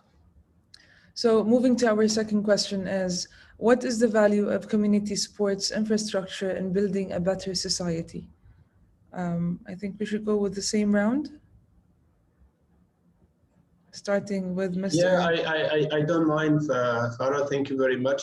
Again, I can only speak from my experience, and I would give for them an example, an experience that I had in Cambodia a few years ago when I was there for a program of restructuring sports after 2 decades of war.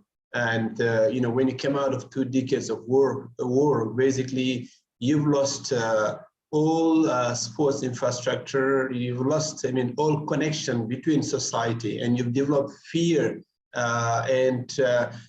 There's many parts of the world where when you come out of war like this, you know, every neighbor is a question mark for you. And you know, sport is about bringing people together. And from the moment you break that wall, it's very difficult to rebuild. And there was a very fantastic program where the government kind of went to the different corporate companies that are in the country and asking them to rebuild community sports facilities, not beyond sports, in fact, parks where people can gather.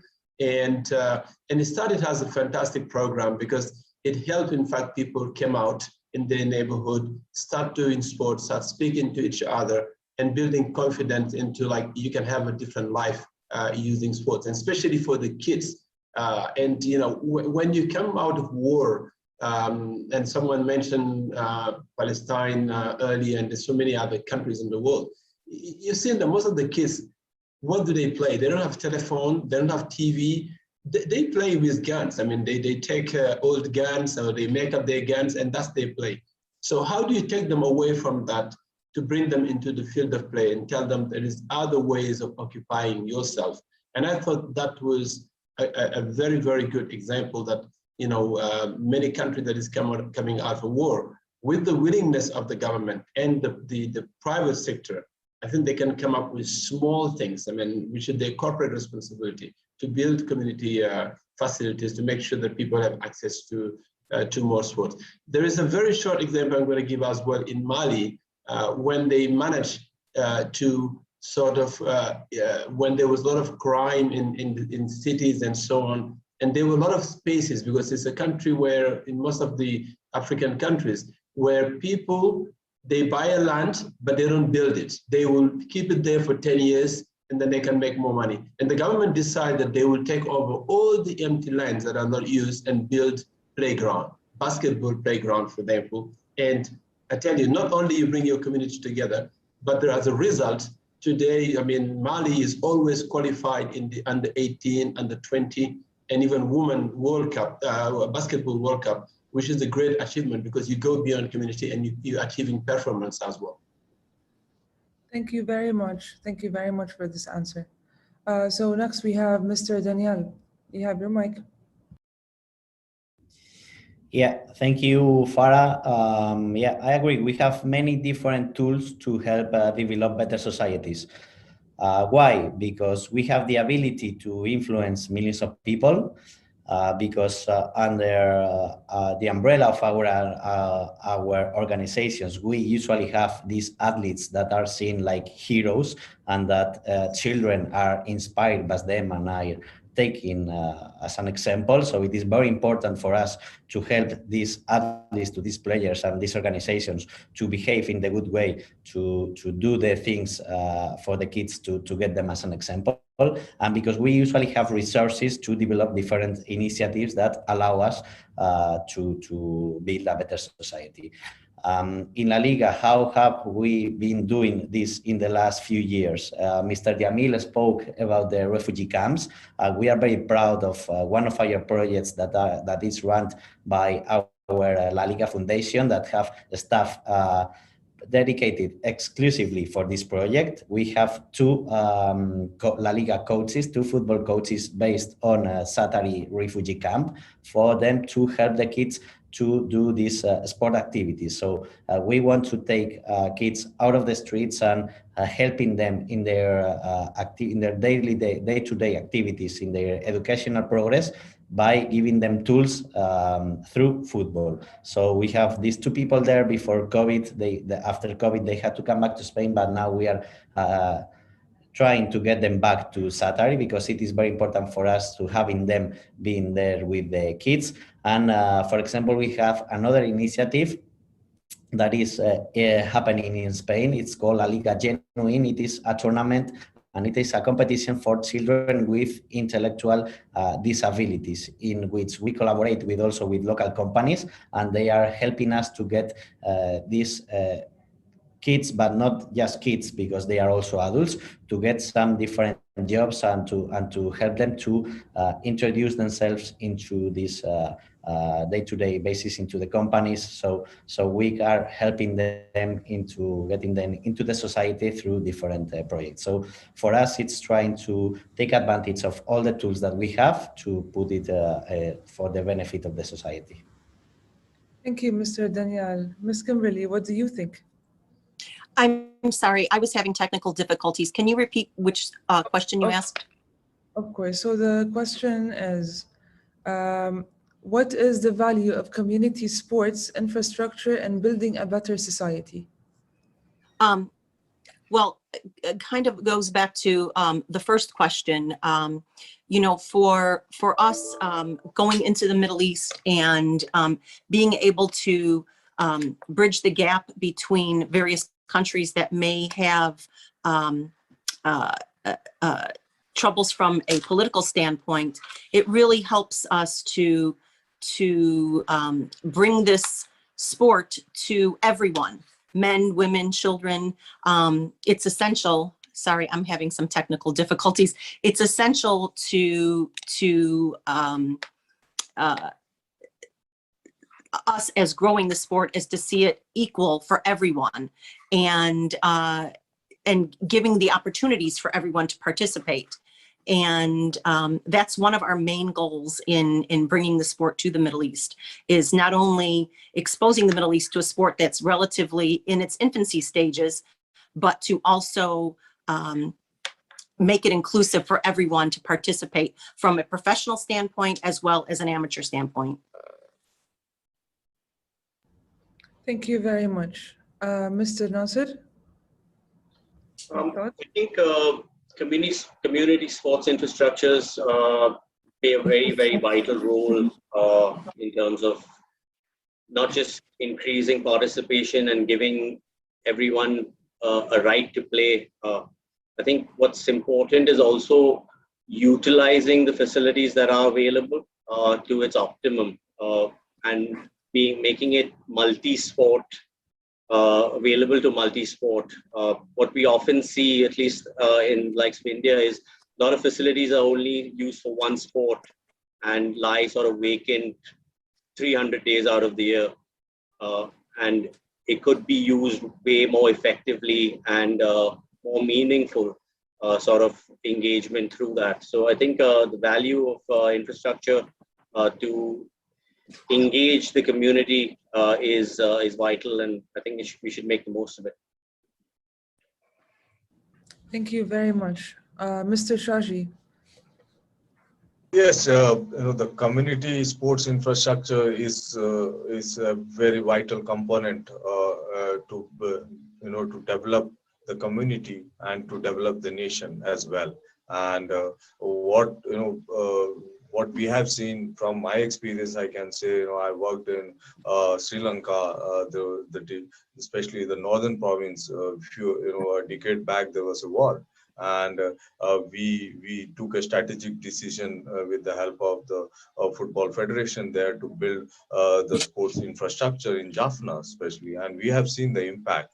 And what is important is how we build those community sports infrastructure, not considering sports performance, but overall well-being of people. Where inclusiveness is key, where children can play, move their body, which is very important, where it is also focused on the health perspective, where it also focused on more bringing the community together, and they see value in collaboration, because sports can do that, and without having the right facility at the community level, we can't really do that as a nation building as well. So therefore it need to be a very well thought plan how we should develop those community facilities. I can tell you, in India and mostly in South Asia, we do lack the community facilities in sports. It is very few who have the access to facilities at community level, and if we have more and more, it ultimately builds the nation and builds a productive individual, and they will be cohesive.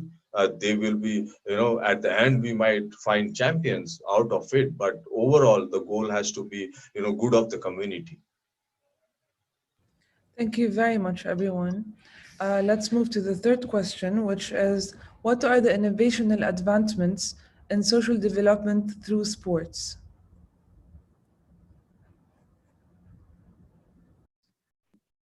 Do you want me to go for it, Farah? Oh yes, please go ahead.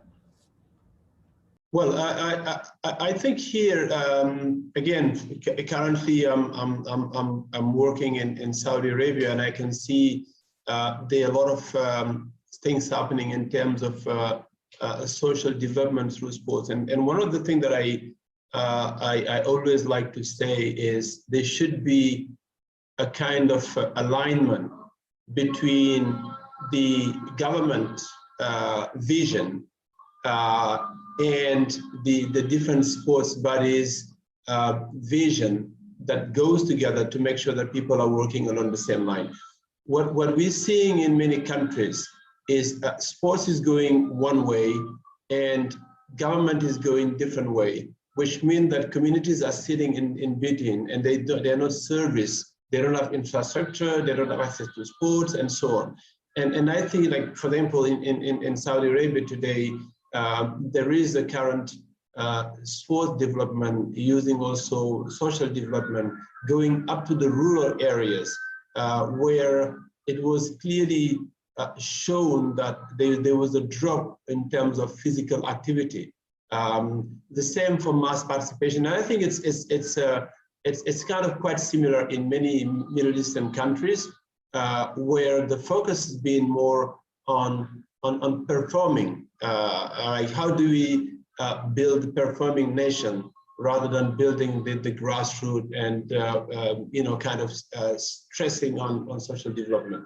And I think that would include female development, that would include program in schools, and how do you use people like that are in football, because they are like a men's sport, like I know that La Liga has been active here as well, and many other sporting clubs like Manchester City and so on.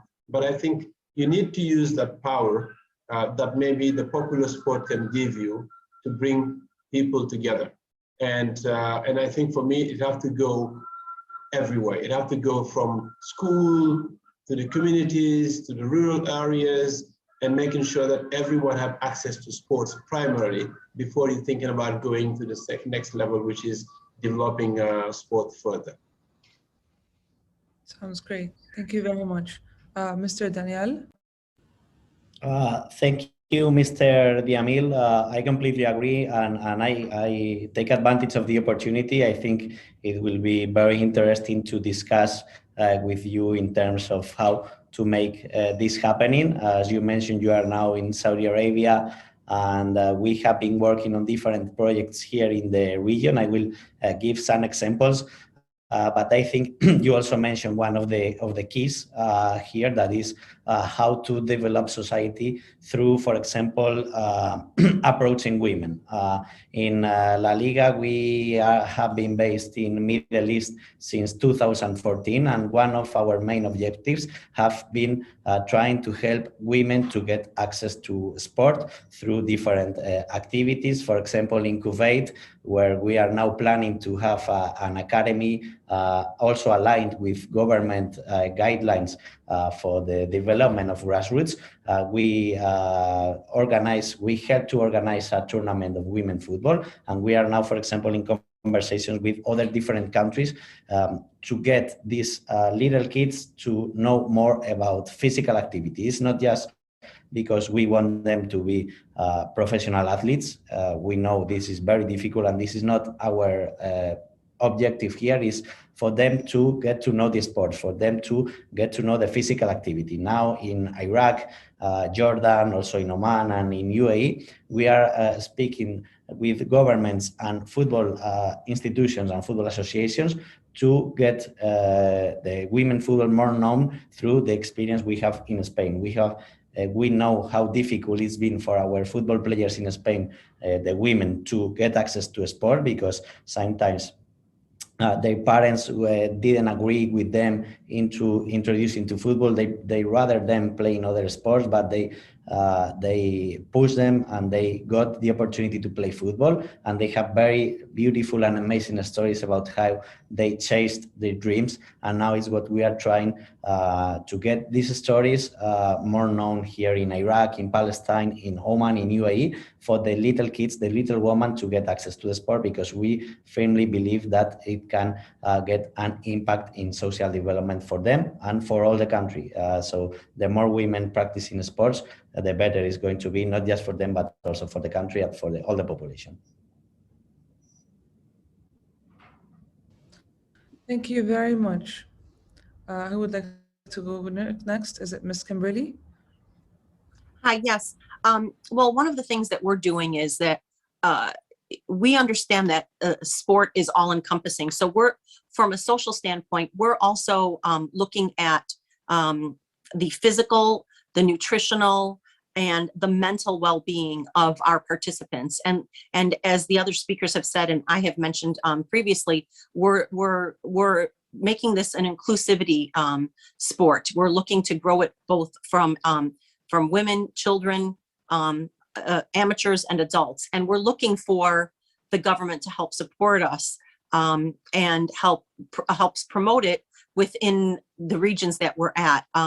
Because like I said, we're not just looking at it from the sporting perspective, we're looking at it as a well-being perspective. So from a social standpoint, you know, having healthy citizens who are physically active, who are nutritionally sound, who are mentally stable, that's important for a healthy society. And that's really the goal of the WBC and all of their programs throughout the world. And we're really hoping we can implement these initiatives when we're bringing our sport into the countries in the Middle East. Thank you very much, Kimberly. Mr. Nasser? I'm a strong advocate of learning outside a classroom, and I think sport has the ability to do that. There are a lot of values of sport that teach you things which you wouldn't necessarily learn in a classroom, especially in a team sport environment. And I think what's important also is to look at integrating life skills within sporting activities, which can go on to hopefully be a catalyst towards social transformation, empowerment. And I think a focus on education and training and education of coaches, better players, better people. I think that's sort of mantra that we follow. And I think, I mean, going back to repeating myself, saying that sport has the ability to do all of that. Thank you very much. Unfortunately, I was just informed that we have passed the time. Mr. Sharji, I'm so sorry, but I want to thank each and every one of you for your time and for your participation in today's discussion. It was an absolute pleasure. I hope everyone enjoyed this panel as much as I did. It was such an informative discussion. So thank you everyone for your time, and we'll hopefully see you around very soon. Have a great day. Thank you, Farah. Thank you, Diamul, Daniel, Shaji, Kimberly. I know it's an interesting topic and we could talk on forever, and definitely valuable inputs as well. But like Farah mentioned, I think we're short of time. Hopefully we get an opportunity to discuss this on another platform again. I think moving forward, in terms of the next topic that we've got is venues of invention, innovative sports field designs for the future. The moderator for this session is Tom Jones, Senior Principal from Populous UK. Tom is the Senior Principal in the London office of Populous and has a keen interest in how sports and entertainment buildings and events can enhance cities and communities. He has a great passion for sport and has been able to use this in the design and delivery of a number of high-profile projects around the world, including the Emirates Stadium for Arsenal Football Club, and the Olympic Stadium for the London 2012 Olympic Games. Tom, floor is yours, mate. Well, good afternoon, everybody, and just want to start by thanking Mr. Hussain and everybody who's been involved in organising the conference for setting this up. I think it's wonderful for all of us to see live sport back in stadiums, even though for some of us who are English, the result of the football last night wasn't necessarily what we were looking for. But I was up at Tottenham Hotspur Stadium last week, first time I'd been able to visit in 2 years since the pandemic. And it was great to see them preparing the pitch for the new season. They were also testing the sliding pitch, getting ready for the NFL London series later in the year. And of course, I think that means that all of us involved in the sector, as we look to the future, are asking ourselves, what are the new innovations that are going to be required to host sports and entertainment events? And we've got a great panel this morning who are going to help us explore those subjects. So I'll just introduce them to you briefly. First up, we have Mr. Imad Kalaili. Apologies, Imad, if I've mispronounced your surname. With over 35 years of experience in the field of design and construction, providing world-class expertise in sports architecture, large-scale residential communities, and hospitality projects. He's a well-known speaker in international summits on sports architecture, and his expertise spans across Europe, North America, the Levant, GCC, and North Africa. His portfolio includes the iconic Al Nasser Stadium design in Dubai, the expansion of Rashid Stadium, and the design of Maktoum Stadium extension. We also have Mr. Luke Harrison. Luke is a director at BDP Pattern. He's both an architect and computational designer with extensive experience of sports architecture and venue design. Luke has worked on many of Pattern's projects around the world, including the delivery of 2 highly complex stadia for the FIFA World Cup in Qatar 2022, namely the Al Rayyan Stadium and Education City Stadium, and has also been involved with the People's Project, the new stadium for Everton Football Club in Liverpool. Our next panelist is Mr. Jason Burnside. Jason's desire to create great architecture is clear to see within his vast experience, which ranges from concept through to award-winning built projects.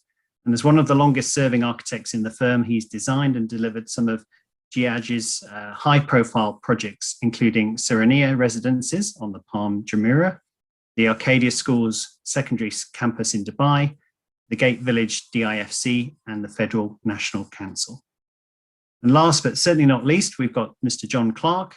John has extensive experience spanning over 20 years, designing, project managing, and running large-scale international motorsport venues.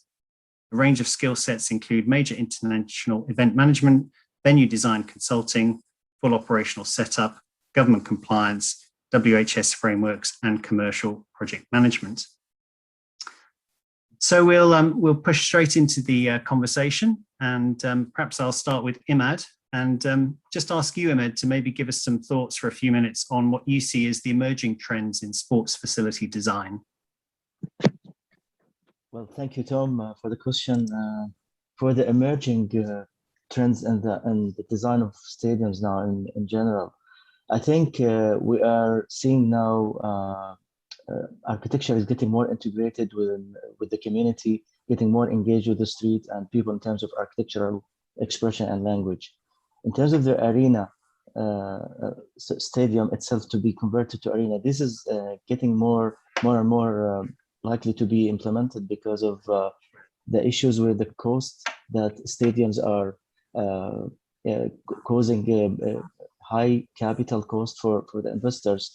So they are looking for opportunities to increase the income, knowing that in the busiest tournaments in Europe, for example, the stadium is used not more than 2% during the year. So they are trying to see how can they get more cultural, recreational, and alike events to be hosted in the stadium while keeping the turf or the grass in healthy shape. And there are many ways now to do it. One example is Tottenham Hotspurs, actually, in London, the stadium with the multi-story storage for technology for the grass. And there are other ways how to protect it and how to get these things done. Something else is the flexibility with the stadium seating, with the cost is getting more and more with the FIFA requirements as well. Stadium flexibility in terms of seating now, the FIFA is approving actually temporary seating with more safety measures. And it is even being done now in the Premier League, and we have done it in tournaments in the UAE as well. One more aspect is the stadium lighting. The FIFA also is increasing the demand for higher lux level and vertical and horizontal in the stadium. And I think it's now the opportunities for the luminaire manufacturers to get into more innovations to help us getting the right number and distribution, uniformity in the stadium lighting. Without keep in mind that the stadium luminaire is very heavy actually, and causing more loads on the cover or the mast. So it is emerging now to get more of technologies in the stadium lighting. Security and safety is always an issue. Stadium media monitoring is getting now on the nerves of the force and the police, I mean the security, to monitor what people are chatting about, what they are doing in the stadium. There are anti-drone technologies, there are anti-incident management platforms as well, advanced and easy access controls, access control system, video surveillance, and fire alarm detection. I will stop here to allow my colleagues to comment on the same issue.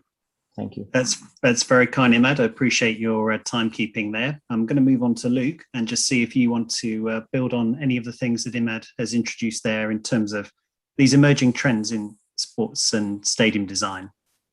Thanks, Tom. I think it's a really interesting time to ask the question. Obviously, we've coming out the back end of the pandemic, and we saw yesterday at Wembley how many people are back into stadiums and what actually that means for people. I think talking outside of the pandemic just for a moment, previous to that, we obviously saw, and at Everton, one of the things we're seeing is the demand for increasing quality and fan experience. Irregardless of your ticket price, really. I think it's, if you're a GA all the way up to a hospitality or VIP ticket, it's that demand for a better quality of service, more offers, bigger concourses, better bars, and smarter stadiums generally. So a few of the things that we've been looking at is, taking the American model over to the English games. And I know, Tom, you've done a lot of work at Tottenham, with an improving quality and better concourses, which I hope we're continuing up at Everton. And also the idea of smarter stadiums. So how do we, give people more information to make their time in the stadium better and more enjoyable? So things like an app integration that allows people to know which is the empty bar to go to, so they're not having to get in a big long queue, which makes halftime more pleasant, means you can spend more time with your friends, access more food and drink, and generate more revenue for the clubs as well. So I think in terms of what we're doing in our work, it's all about that increasing quality, and I think that will just continue to go on, with space and will be seen in the guidance as well. That's helpful, and thanks for that, Luke. Jason, I'm going to come across to you now and just ask from your perspective, what are your sort of thoughts on these emerging trends that I think particularly as we move out of the pandemic, we might be considering? Yeah, well, thank you, and just try to continue the conversation, but maybe change the scale slightly and look at a slightly different focus. I mean, a lot of the work that we've been doing more recently is looking at how we can improve sports facilities within education. So looking at secondary and tertiary education and the role that we can as designers bring to improve facilities, but also to try and measure that against improved outcome from an operational point of view. I mean, how can they actually leverage those facilities when they're not being used as part of the school day? And some of the trends that we're seeing does pick up largely on what my colleagues here have been already mentioning, which is just overall a much more diverse offering. And what I mean by that is traditionally we saw sports facilities as just being large, spaces with very, very little quality going into things like acoustics and lighting. And now what we're looking at as designers is how do we actually improve those spaces to get more usage out of them. We're looking at specifically with one particular school at the moment, very much borrowing from the American collegiate kind of system of looking at creating centers of excellence rather than just sports facilities, and that allows them then to specifically train with sports in mind. But also it opens up to the school now a much more exciting space. It's a space that's actually widely covered by the schools now in terms of Instagram, and it's pushing the reach of schools and sports in this kind of combined philosophy of well-being. Certainly off the back of a pandemic, we're seeing how the sports facilities are actually now offering further teaching space, and how we can actually try to get more use out of those as part of the kind of daily curriculum, but also when the school finishes in the evening and before the school opens in the morning. So overall, embedding the technology, making sure that there's flexibility in the design, quality in the design, looking at natural daylight and even artificial lighting for certain types of training. And we're seeing a massive uptake now from other schools and universities starting to look at actually how they can make sports and teaching sport as well as participating in sport a much bigger part of their day-to-day curriculum. Thanks, Jason. Yes, I think it's interesting to sort of understand that when we talk about sports and leisure facilities, there's this great range of scale, both from the scale school or training facility all the way up to the major venues. Yeah, absolutely. Going to come across to John now. John, obviously involved in Yazoo Marina, one of the major facilities there in the Middle East. And John, I'm interested in your perspective on what you see as sort of maybe current and emerging trends as you're looking at moving forward. Thanks, Tom. Appreciate that. Yeah, it's certainly a changing environment, and COVID certainly taught us that we need to be adaptable, and that's the primary thing there. Looking at space, like Luke mentioned, maximizing space and utilization. So I think there's going to be a lot of analysis done after this sort of period once we get back on our feet with the economy sort of getting back on track. But how spaces are used, increasing dwell time for people, maximizing the experience, and again just having a very high offer, high premium product offer with what we're doing across the board. So whether it's a public event or a major event like Formula One, like we run, just maximizing every single aspect of the experience for each individual person. So I think that's going to be a major trend going forward. At the moment, we're working on reduced capacity as we are across the board, 30% capacity. So that number of people that are coming, this is a smaller number, but we have to really make sure that those people are getting a really, really good experience, probably better than they've ever had, and getting them to talk to their friends, get them coming back, and then sort of as we open up the economies, we'll get more and more people coming back, obviously, but make sure that experience, getting away from the couch and the TV, to get them back out to sporting facilities is going to be a major challenge moving forward. So it's going to be quite a interesting sort of period, I think. Thanks for that, John. I know that when we were looking at the design of the Tottenham Stadium, we were very much casting our eye across to North America to see the sort of trends and precedents that were coming out of there. I'm just interested maybe to come back to each of you and ask, where you feel, the sort of inspirations are coming from, where you're looking to as designers or venue operators. What sort of sectors are you maybe drawing precedent from? Because it isn't maybe, I think traditionally we always looked in our sports sector, but increasingly we're finding we're looking beyond our sector to kind of draw ideas from different places. So Imad, maybe if I start with you, where are you sort of looking to get sort of inspiration for the current design work? That's a very interesting question. Thank you, Tom. Well, I think there are the recreational, I think I mentioned that before, the recreational sector as well as the education, as my colleagues mentioned as well. So from the recreational perspective, stadium is a huge space that where people are gathering, and it can actually host performance arts, it can host other competitions, celebrations. You can imagine people are sitting there just watching dancing or singing or any other performing arts. So as an assembly, outdoor assembly or indoor assembly, it is actually resembling some other recreational and cultural spaces. At the same time, education is taking actually place in these facilities, whether it's a sport or other things, other facilities, other, activities that are educational related stuff inside the sport facility. I imagine that in Dubai, I worked for a while in Dubai, where I'm in Canada now, but I have designed many of indoor sport facilities for the schools. Actually, these sport facilities were made only for the school for education purposes, while it is mainly used for sport, but they turned it to be multi-purpose halls, so that you can do anything there. So when you ask the question where you get inspired from, or where do you relate things to, I can't see better than education and recreational, actually. Thank you. That's great. Thank you for that. Luke, maybe I'll come back to you, and maybe you just want to build on some of the comments you were making earlier about, where you're looking at in terms of drawing in new ideas, or the ways in which you're trying to sort of push the concept of what a stadium can be, or a sports facility can be, forward.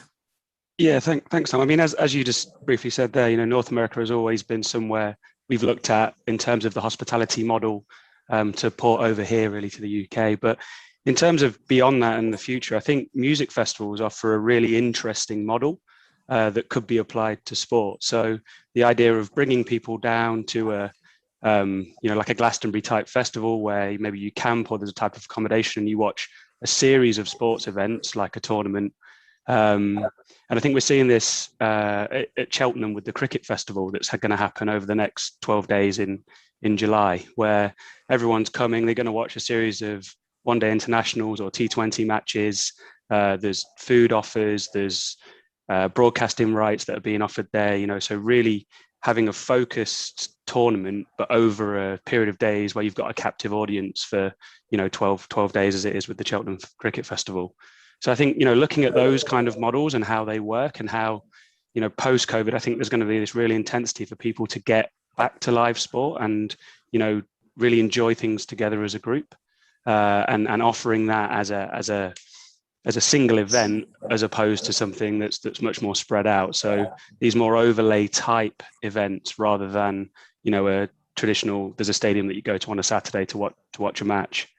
I think the other aspect of that, and what we look at when we're designing our stadiums, is your more civic use buildings, your urban spaces, and trying to create buildings that aren't just a bowl with some concourses and toilets around them, but actually have a life beyond that, and create civic space that draws people to, every day of the week, provide space for community uses, but also just spaces in the city where they can enjoy. So, at Everton, trying to remap the waterfront with Bramley-Moore Dock, and take an industrial site that's pretty much derelict at the moment and bring it back to a civic part of the city. So it's kind of looking at both of those aspects in our current work. Thanks for that. Jason, you obviously were talking earlier about your sort of work more in the sort of educational or centres of excellence. If we think about sports training, perhaps as a more specific question, what are the sort of trends you see emerging in those areas? Yeah, well, look, I think everyone's made some really interesting and very kind of valid comments here that overlap in different scales. What we're seeing at the moment in terms of the design is trying to break away from what is always seen as very utilitarian buildings, just very practical, pragmatic, largely uninspiring on the interior. And what we've been really looking at is learning from our colleagues who are working in the office in terms of hospitality design, retail design, and looking at how we can use some of those still very cost-effective solutions to bring more importance to kind of different zones within the sporting environment. So there's areas where if you want to go and eat, the idea is about not leaving the facility. The idea is about trying to make those environments nicer for people to come and stay in, and therefore the usage of that space increases throughout the day. But also it makes them a destination. So it's no longer just, as I said before, the big sports hall that echoes badly. It's about actually trying to give it more versatility. So we've now looked at concepts where we're introducing cafe spaces, breakout spaces, We're also looking, as I say, if you need shops within that and for equipment, that those can function off that space, but actually the interior design of it and the quality of the lighting, acoustics, etc. We've invested in to make people, you know, want to be in those spaces. And as we said before, things like just social media posting and actually trying to improve the visibility of the facilities comes from people staying in those environments and starting to actually be, you know, want to be seen in those environments. So I would say, in summary, I mean, hospitality design and retail design, as well as just say good quality materials, is what we've been focusing on in the last few projects that we've been involved with. Yeah. And John, from your side, obviously Formula One, very global event. You have kind of race weekends rather than just 90 minutes of activity. So what are the sort of things that you're looking at when you're asking the question about the future of the hours circuit? Sort of been touched on by some of the speakers here about we often refer to dwell time, so keeping that dwell time there. So if you know someone coming for an event, make sure they stay on for F&B afterwards. They walk the track, for example, that we do. They stay on for a concert, so it's a whole complete sort of package. We offer family packages as well, so that you know we're trying to cater for a lot broader segment of the community. That's a really big thing for us. Again, it's sort of been highlighted here, but just having a bespoke venue that's just about the specific thing it's designed for, whether it's football or basketball or motor racing, is a thing of the past. You know, I think, and has to be a venue that's designed and can be adapted in such a way that it can broaden its appeal to the greatest number of people. So whether it's education, whether it's sporting sort of activities, so community type sporting events, again, like we have walk the track, bike the track. You know, there's so many events that we have. You know, there's probably 70% that are, or 80% that are non-motorsport. So Yas Marina sort of comes across as a motorsport venue where it's just about motorsport and Formula One, etc. But 80% of what we actually do is very far removed from that. So it's education, community events, the adaptability, increasing the dwell time, so coffee, cake, food offerings that people can stay and have a look. The tourist market or the local market, somewhere nice to go. There was a mention there of acoustics as an example. Make sure that venues are designed with acoustics in mind. For us, it's triple glazing if there's a motorsport event time. Yeah, we're really big on increasing dwell time with whoever's there. So whether it's music, food festivals, that type of thing. Yeah. No, that's helpful.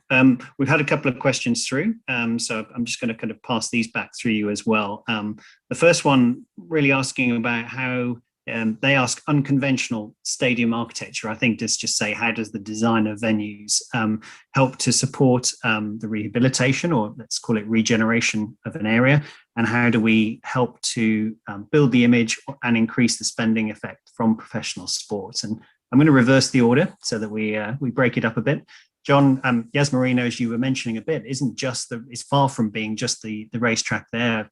There's obviously Ferrari World and the new arena that's happening. Do you want to maybe just broaden out on that conversation of how these major investments in sport can have a really strong, wider impact on either regenerating or developing an area from an economic perspective?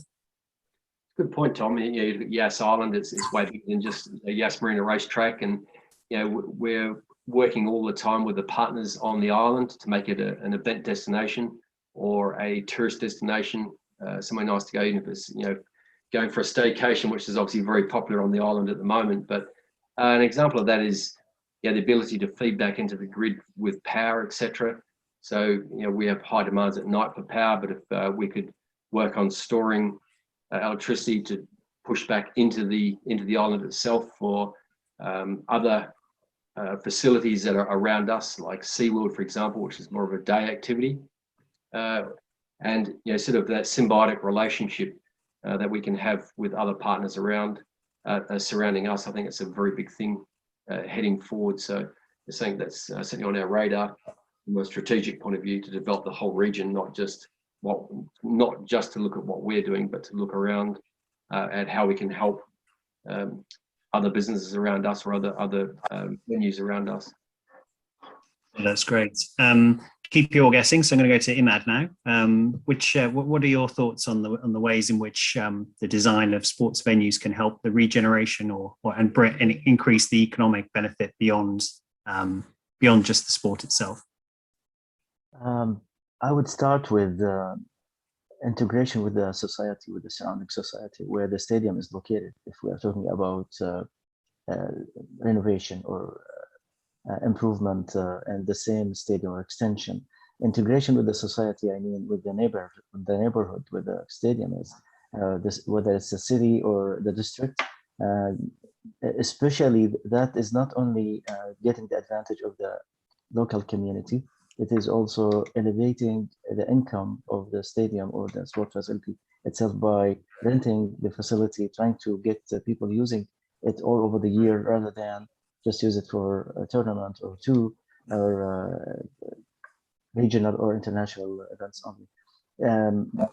Some of the ideas are like being used now is thinking about more utilizing the other facilities such as the hospitality or the concessions, any other things like there's a concourse with more I would say facilities in the stadium can be used, spaces can be used for education, and in this case the society itself surrounding the stadium can really utilize the stadium when it is not in use during summer, during between long seasons. And I think this would be kind of mutual advantages for the sport people as well as the community. Thanks, Imad. We've had a question around setting the standards of environmental design and I guess sustainability. So I'm going to ask Luke and Jason now if they'd like to just sort of pick up on that particular question. Obviously, sports venues tend to be very large projects, Luke, have been, quite energy intensive in many ways, but what things have you been looking at in terms of improving the sort of sustainability and the environmental design? Yeah, I think, as you say, stadiums are inherently carbon sinks because we use so much concrete in them. So there's a lot of carbon that's spent to build these buildings. So how can we give something back and how can we offset that? Especially in Qatar, where we were looking at air-cooled stadia with open roofs. So, there was a whole push about how can the rest of the master plan generate energy through use of solar, use of heat recovery, water recycling to offset some of that, as well as have a positive offsetting in the use of, planting trees and things like that, and increasing the use. But I think in terms of just looking at Everton as a project, the stadium, basically its PVs can generate enough energy for that one day. But as we start to look at the stadium as a more civic building being used more often, we actually have to do more and perform more. And making the stadiums have smart systems in them that can monitor things like, the lighting use outside of match day, as well as in the match day, recycling with the waste. Stadiums produce huge amounts of waste, and actually making sure that doesn't go to landfill and gets recycled and gets reused. One of the other aspects, obviously, is when you've got an existing stadium, like you did at Tottenham and we had at Al Rayyan, and how much of that material that's removed is reused. Now, I hope that we both had the same ambitions, and I know at Spurs you reused a lot of that material, and we tried to do the same at Al Rayyan with a 70% reuse of the stadium material. So I think there's it's a lot about the stadium is a big building that does produce a lot of carbon and takes a lot of carbon to build, but being able to use this huge area as something that produces energy, as well as conscientious of what it was putting back into the world in terms of its waste and water use and all those things. I think there's a lot we can do to ensure that stadiums stay green or become more green, I should say. Thanks for that. And Jason, from your side, what are the sort of things that you're looking at in trying to address the issues around sustainability and environmental design? Yeah, well, look, I mean, obviously Luke's covered to a great extent there the large stadium type spaces. Looking at it from a slightly different side, which is looking at the multifunctional spaces, the kind of performance centers where we might have swimming pools and gymnasiums and various things. We've worked very hard with the operators to make sure that everything that we do, whether it's during the construction and looking at the right selection of materials to make sure that we are opting for the most sustainable approaches to the construction, all the way through to then the systems that we put in place. So a recent example on a large swimming facility that we put together was just something as simple as the filtration system meant that we could reduce the water consumption annually by almost 80%. And that was just through a more expensive filtration system. So obviously, moving forward from there, as an operator, they see an immediate cash flow benefit. But actually, the bigger thing that was concerning us was more the environmental impact on that wasted water through backwash versus, as I say, the cost saving. The cost saving was almost just a secondary consideration. What we were really looking at was how we could make it more sustainable. But even smaller things, going down to the MEP systems, we've introduced ceiling fans into spaces to supplement the AC, so we can set the AC at higher temperatures. And I think if you start from almost that side of the spectrum, these small individual gains in each of the spaces that are optimized can ultimately improve the overall rating of the facility. And as I say, there is a sustainability angle to it, but also just operationally, it makes the facilities much more viable as a kind of holistic design approach. Thanks for that, Jason. Obviously, I don't think we can really look into the future just addressing some of the issues that we've all been seeing in the last 18 months with the pandemic. Obviously, a massive impact across sports and entertainment, no spectators in venues, cancellations, and I guess a whole bunch of questions about what do we need to do to make venues safer, healthier, give comfort and confidence to customers as they come back. But I'm going to start with John on this one, obviously as someone who's involved with a venue. Could clearly spend hours, each of us, talking about this, but maybe just in a couple of minutes, any sort of overviews or perspectives of what you've been learning in having to adapt to all of the changing regs and what you're seeing going forward? It's interesting. It's a very expensive exercise, as everybody would appreciate it. The amount of time. I think we've developed our events probably 5 times rather than doing it once and progressing forward. Everything's changing all the time, so the environmental factors are changing, and obviously more of in a positive way at the moment, which is a good sign. But yeah, it sort of comes back to just being very adaptable, and big venues with big groups of people running them are a bit slow probably to adapt at times. So there's always something to be kept in mind. I think again, COVID's taught us that to be as adaptable to the macro factors as we can, and try and still offer a great experience to people that are coming to the venues, to make sure that they are still engaged, they're still getting the quality that they're expecting, and keep them coming back. So I think it's a really big thing moving forward. Thanks, John. Imad, from your perspective, what are the factors that you've been picking up from this, and what do you see as the sort of elements that are going to stay within the design of sports venues as we move forward? I think it's during this pandemic that we learned a lot of lessons in terms of health measurements, and what all the provinces here in Canada, for example, or the countries are implementing to make sure that people are not gathering when it is unsafe, and how to get together sometimes when the restrictions are a bit relieved. So I gather that stadiums in general will be designed the same way. However, with the new technologies, with the new applications are in hand now, people can actually, for example, get faster inside or outside and outside exiting the stadiums. For example, queuing in certain places can be followed up from the apps through their mobile phones to see where is safest, how to get faster outside. Social distancing would remain whenever there is unfortunate situation like we are passing through now. Probably this will have impact on our stadium design. We haven't done it yet, but I can see down the line that we are going to look at how to get people safer inside the stadiums. Till now, we are just considering spacing between every two people, and behind and front. But I think down the line, we'll be looking at other ideas in terms of seating sizes and entertainment, hospitality, how to get concessions faster and easier. On the other hand, technology has actually proven to be a good alternative, like what we are doing now on the Zoom.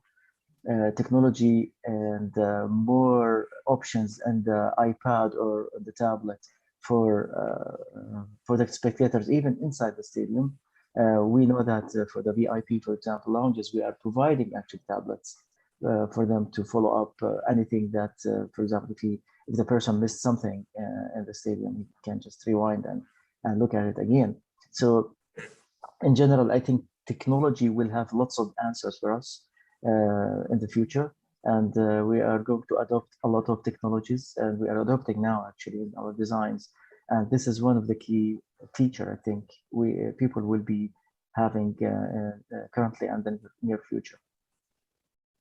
Thanks. We've probably got another couple of minutes, so I'm just going to bring Luke and Jason in on this. Luke, obviously you've got a major project just about to start on, or starting on site, Premier League Stadium up at Everton. So have you had to look at any adjustments in the design, or has the club asked you to sort of consider implications for the future? We did support the club in some work at Goodison, just to see about how we could return capacities for there during, the height of the pandemic. I think between, when the unlock happened between lockdown 1 and 2. But in terms of Goodison and changing the design, one of the biggest things is actually not within the stadium itself, but within the master plan, and how we can incorporate temperature checks or health screening in that wider master plan. Allowing space for it, staggered entrances and things like that. So it's actually giving more space over, which would normally be given over to, or in some cases doesn't actually exist on stadium plots, but giving over space to make sure that the people coming into the stadium are actually safe to do so. I think we're in a really interesting position as large stadium designers, where you want a really intense atmosphere in the bowl, to help drive the team on and create the best experience possible whilst watching the match. But then also you want to make sure that everything can be social distance and people are giving that extra space that they need, and that the wellness of the stadium outside, is being checked. In terms of the only real actual change we've made fully is probably the inclusion of self-sanitizing escalators like we have on the tubes here in London.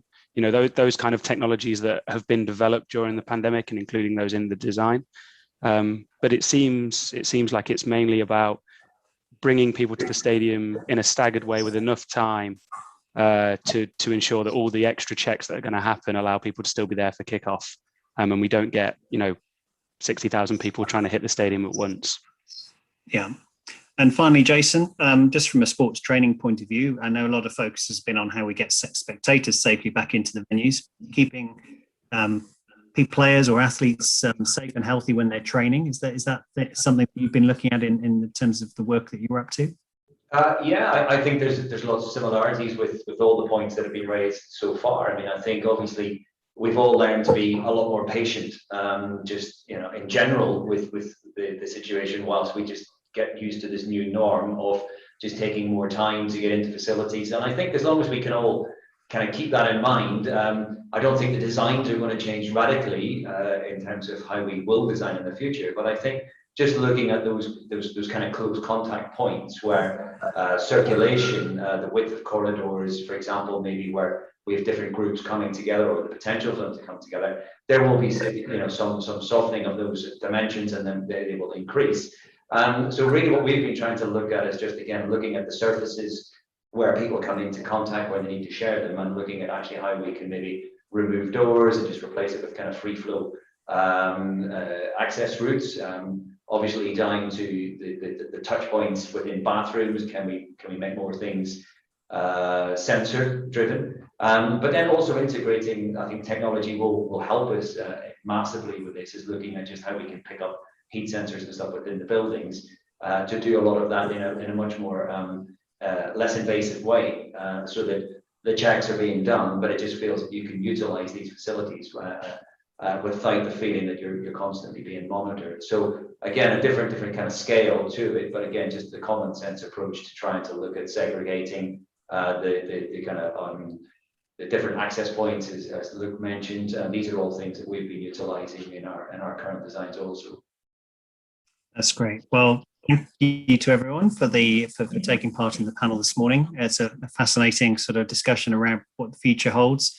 For those of us who are English football fans, the future still holds many more years of waiting for a major or success. But despite the highs and lows, I think we all know that having sports and entertainment venues open and alive again is really a key part to society getting back on its feet. So with that, I'm going to pass back to Mr. Hussain just to close up on the session.